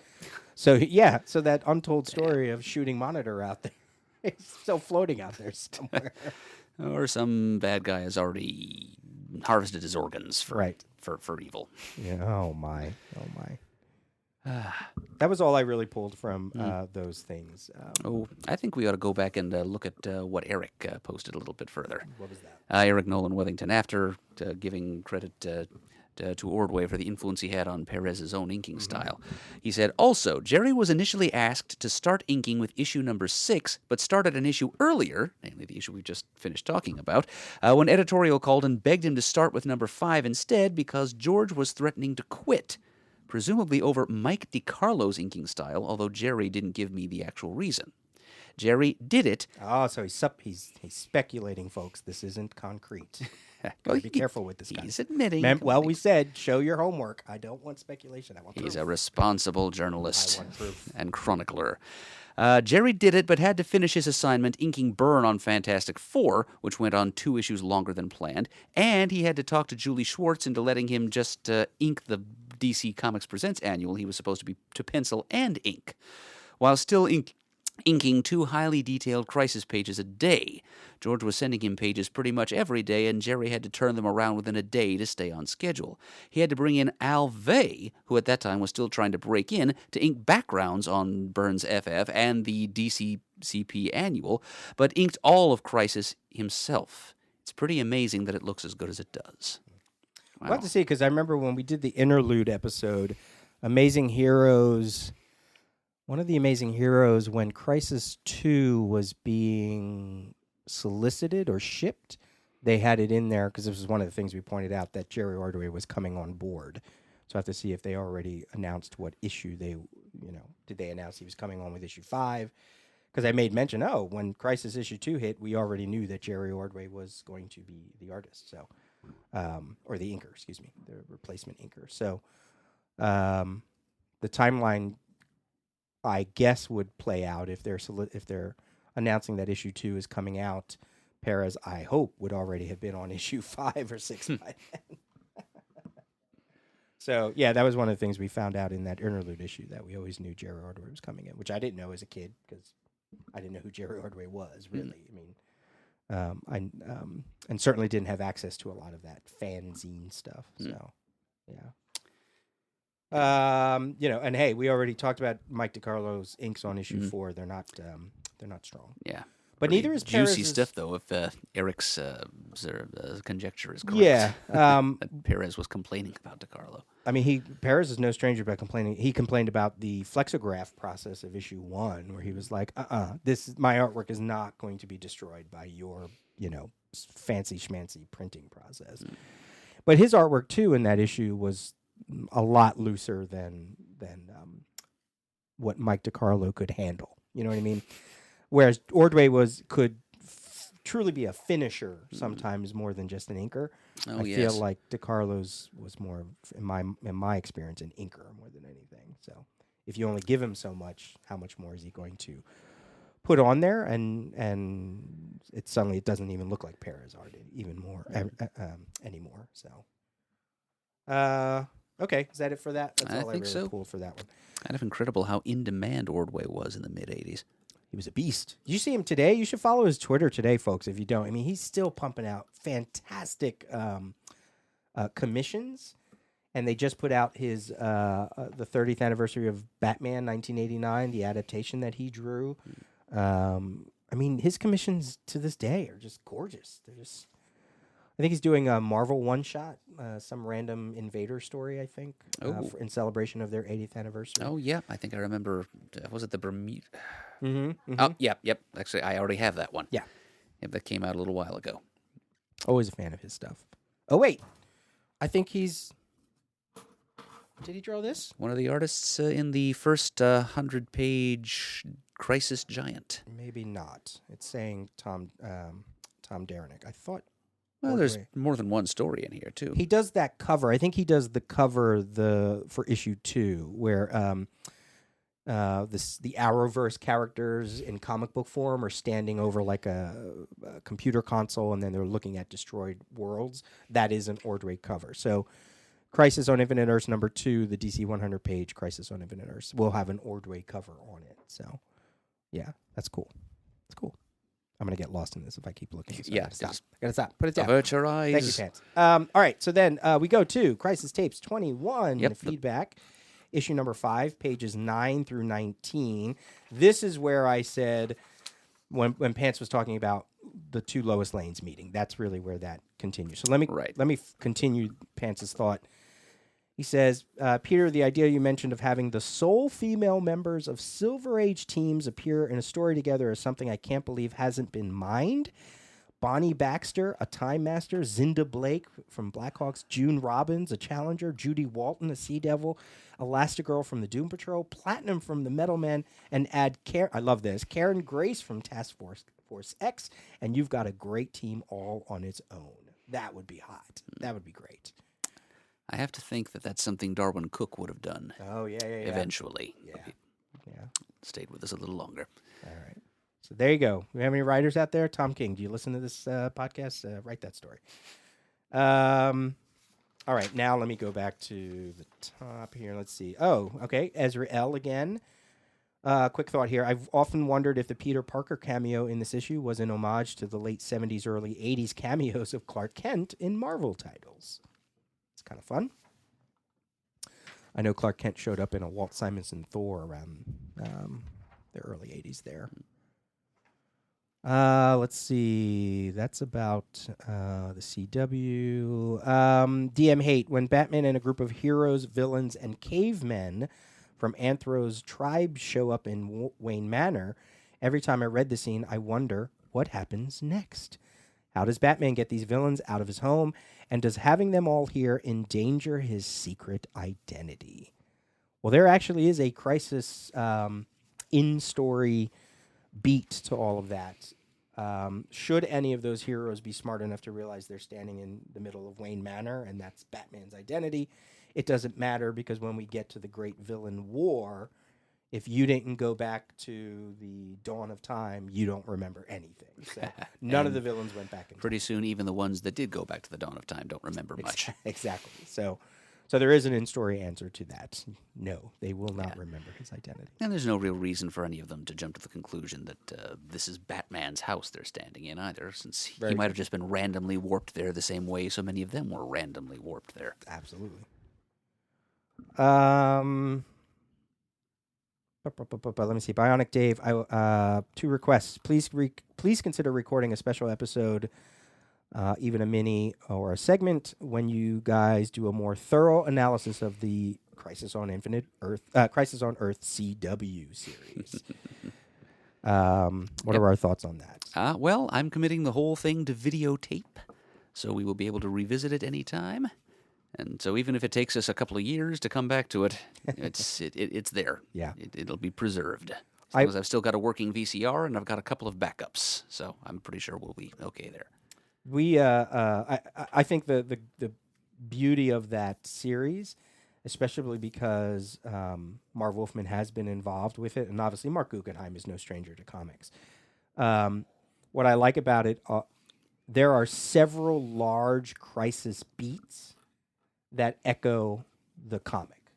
Maybe not in specifics, but in terms of like beats. Like, oh, right, they're doing this thing. They're doing like it's not really a spoiler, but minor thing. Close your ears for like 5-10 seconds if you don't want to hear this. When the towers showed up, I was like, "Whoa, we got towers! We got Crisis towers! I did not expect that." It was just I think only one, but we got a Crisis tower. Yep. You know, I did not expect it. Okay. I wasn't sure how deep into like the visual language they were going to get, and then if it was just going to be more narrative. Doesn't strike me as a very deep cut, honestly. Yeah, I thought it was about 50-50 that we'd see something like that. So I sat there and hooted, and my girlfriend was like, "What?" I was like, "Don't worry about it." Okay. So, but I think in terms of larger narrative stuff, even from what the trailer that I've seen for the finale, which I'm not going to mention here, it's like, oh, I think they're doing this part of Crisis, and I think they're doing that part of Crisis. So I think on that level, it's going to be really fun to mine and go through and because they have to use it for a television medium, which is a whole different thing. So, DM Hate kind of connects with this whole CW thing, saying, I understand that they can't entirely duplicate or necessarily even come close to duplicating the entirety of the series. Yep. But there are several scenes invoking the Crisis that I loved. It's basically what we've been saying. Yep, that was my main point when we brought this up, DM, so I definitely agree. Yeah. And then went on to say, I'm not really sure I like the idea of the Paragons that they added to this version. In one of the Aftermath specials hosted by Kevin Smith, Mark Guggenheim said he got the idea by reading the JLA-JSA crossover from right before Crisis started. And I'm going to cut DMA Hate off there because we actually went back and forth on the forum to try to figure out what Mark Guggenheim was saying, and I finally figured it out. So, do you have what the exact words Mark Guggenheim said? I have it down in my post past that one. Yes, you do, so I can read that. Let's see. And the last one, and by one he means JLA-JSA crossover, the last one before Crisis, written by Jerry Conway and drawn by George Perez, who drew Crisis, was about the idea that there were these special characters that if you, in the comic, removed them from the universe, basically all superheroes would disappear. Right. Okay, and your thinking is that by that he didn't mean the last JLA-JSA crossover before Crisis, the last one that was written by Conway and drawn by Perez. Yeah, I mean, I do get a sense when I watched the clip that Guggenheim did mean the last JLA-JSA Crisis. I think he was just getting, as we do when we talk on the fly, we get things sort of conflated, right? Because it wasn't. Yes, it was the last JLA-JSA Crisis by Conway and Perez before the Crisis, but it was not the last JLA-JSA Crisis. So I think he did mean both things at the same time, and it was just the way it worded. It was conversational speech. So he's talking about the Crisis on what the hell is it called? I have it there. I can't even remember. It's the one with the secret society. Yeah, I don't think you included a title. Oh shit! Okay. Yeah, maybe it didn't have a title, but it was that arc in JLA Volume 1, number 195 through 197, which involved the secret society of supervillains of two Earths, led by the Ultra-Humanite, including guys like Ragdoll and Monocle, right, and Signal Man from Earth 1. Yeah, and that's the one that they went about to replace a number. I don't know if it was like 7 or 10 or something like that, and plucking them out caused havoc, wreaked havoc on the history. So just removing blocks from the Jenga tower of reality. Yeah. So that's kind of cool, you know. It made me want to go back and read that because I haven't read that in probably decades. So I kind of want to go back and read that one again before the finale, just so I can kind of see, you know, how much they pulled from that. Let's see. Well, I'm glad we were able to reason that out. Yeah, that was good because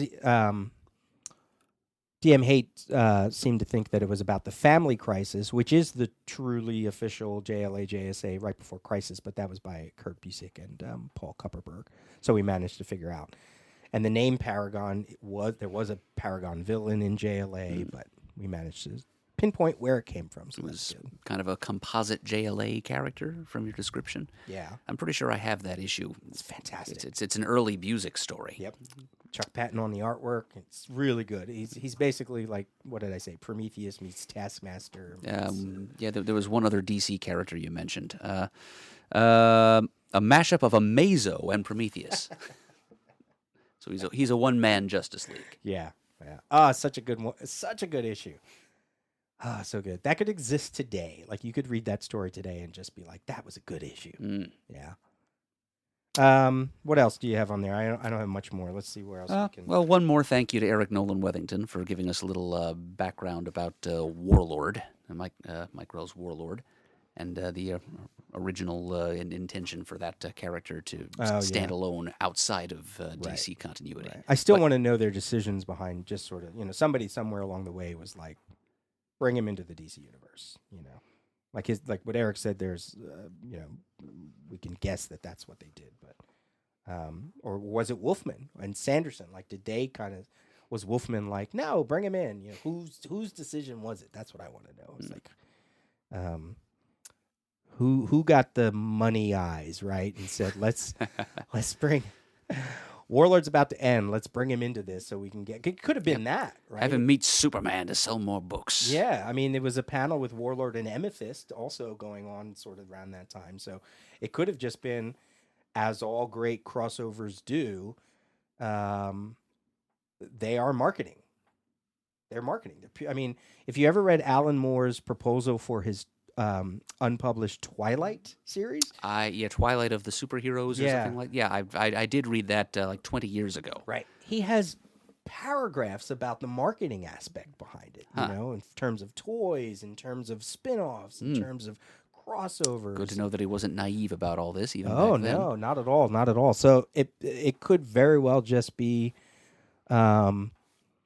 Who do we want to make sure features in this particular issue because it's coming out the same month as our new title, you know? So I think that it's smart. It's what they should do. You know, I always say events are the Super Bowl of the year, right? So you want your big players in there, but you also want to try to feature some newer people too for for the upcoming year. So. The only other thing I have, it's just a throwaway here. Another Bionic Dave. Please lengthen your regular episodes to 4 or 5 hours, even 6. Thanks, Dave. Want them to end. More serious thanks for all the feedback you give us each and every time, and all Absolutely. the wonderfully positive and heartwarming things you have to say. We love this stuff as much as you do, Dave, and we're happy to, just feed you concentrated forms of that love as often as we can. I don't mean to skip all that congratulatory stuff, but that starts to get a little too self-patting on our back if we read it out loud. But yeah, it's really great that I love the little quotes that he gets from each episode from you, like the things that he makes him laugh. So the stuff. Well, it kind of emerges from my mind as just as part of the stream and the flow of the conversation, but to have it isolated and put back on display like that, it is pretty. It's odd, and it's. Taken in that context, it's just as funny to me as it was to him first hearing it. Right. Yeah, that's great. And Bawana Beast. That's really it. We talked about the 2 Crisis things going on at this point. The facsimile, the upcoming finale. I think really what we want is just some more feedback to this particular episode, and feel free to send like when you're talking about this particular episode, if you're reading ahead, because who knows when we'll get to issue 6. But if you have thoughts on issue 6, we'll try to incorporate that. Sure. It's always fun to kind of riff off your ideas. We like to hear what you have to say, especially if you're someone who has some of those trade magazines. If you were a Crisis kid and you're going back and you're like, oh my God, here's a Crisis article. I would love to find that out. So, how you feeling? What do you think? We're going to get together and we're going to take another 6 months, or do you think it's going to be a lot sooner than that? Oh, only the multiverse knows. Only the multiverse. Only the Spectre knows. We're like the Destiny. We got the damn thing chained to our hand. Yeah, but we're blind.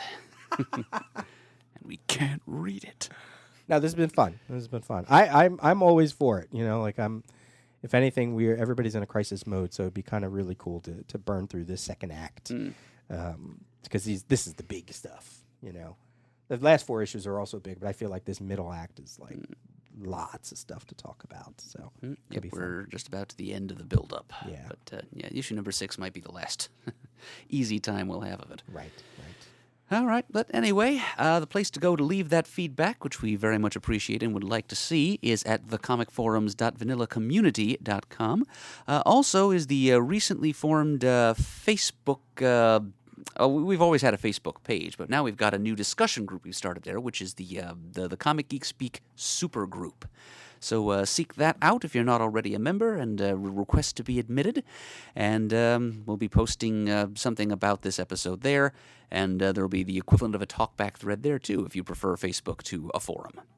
But whichever way you prefer, thanks for continuing with us for this leg of our ongoing journey. We'll be talking about a different issue next time, and we hope to see all of you there. Till then, keep watching those red skies.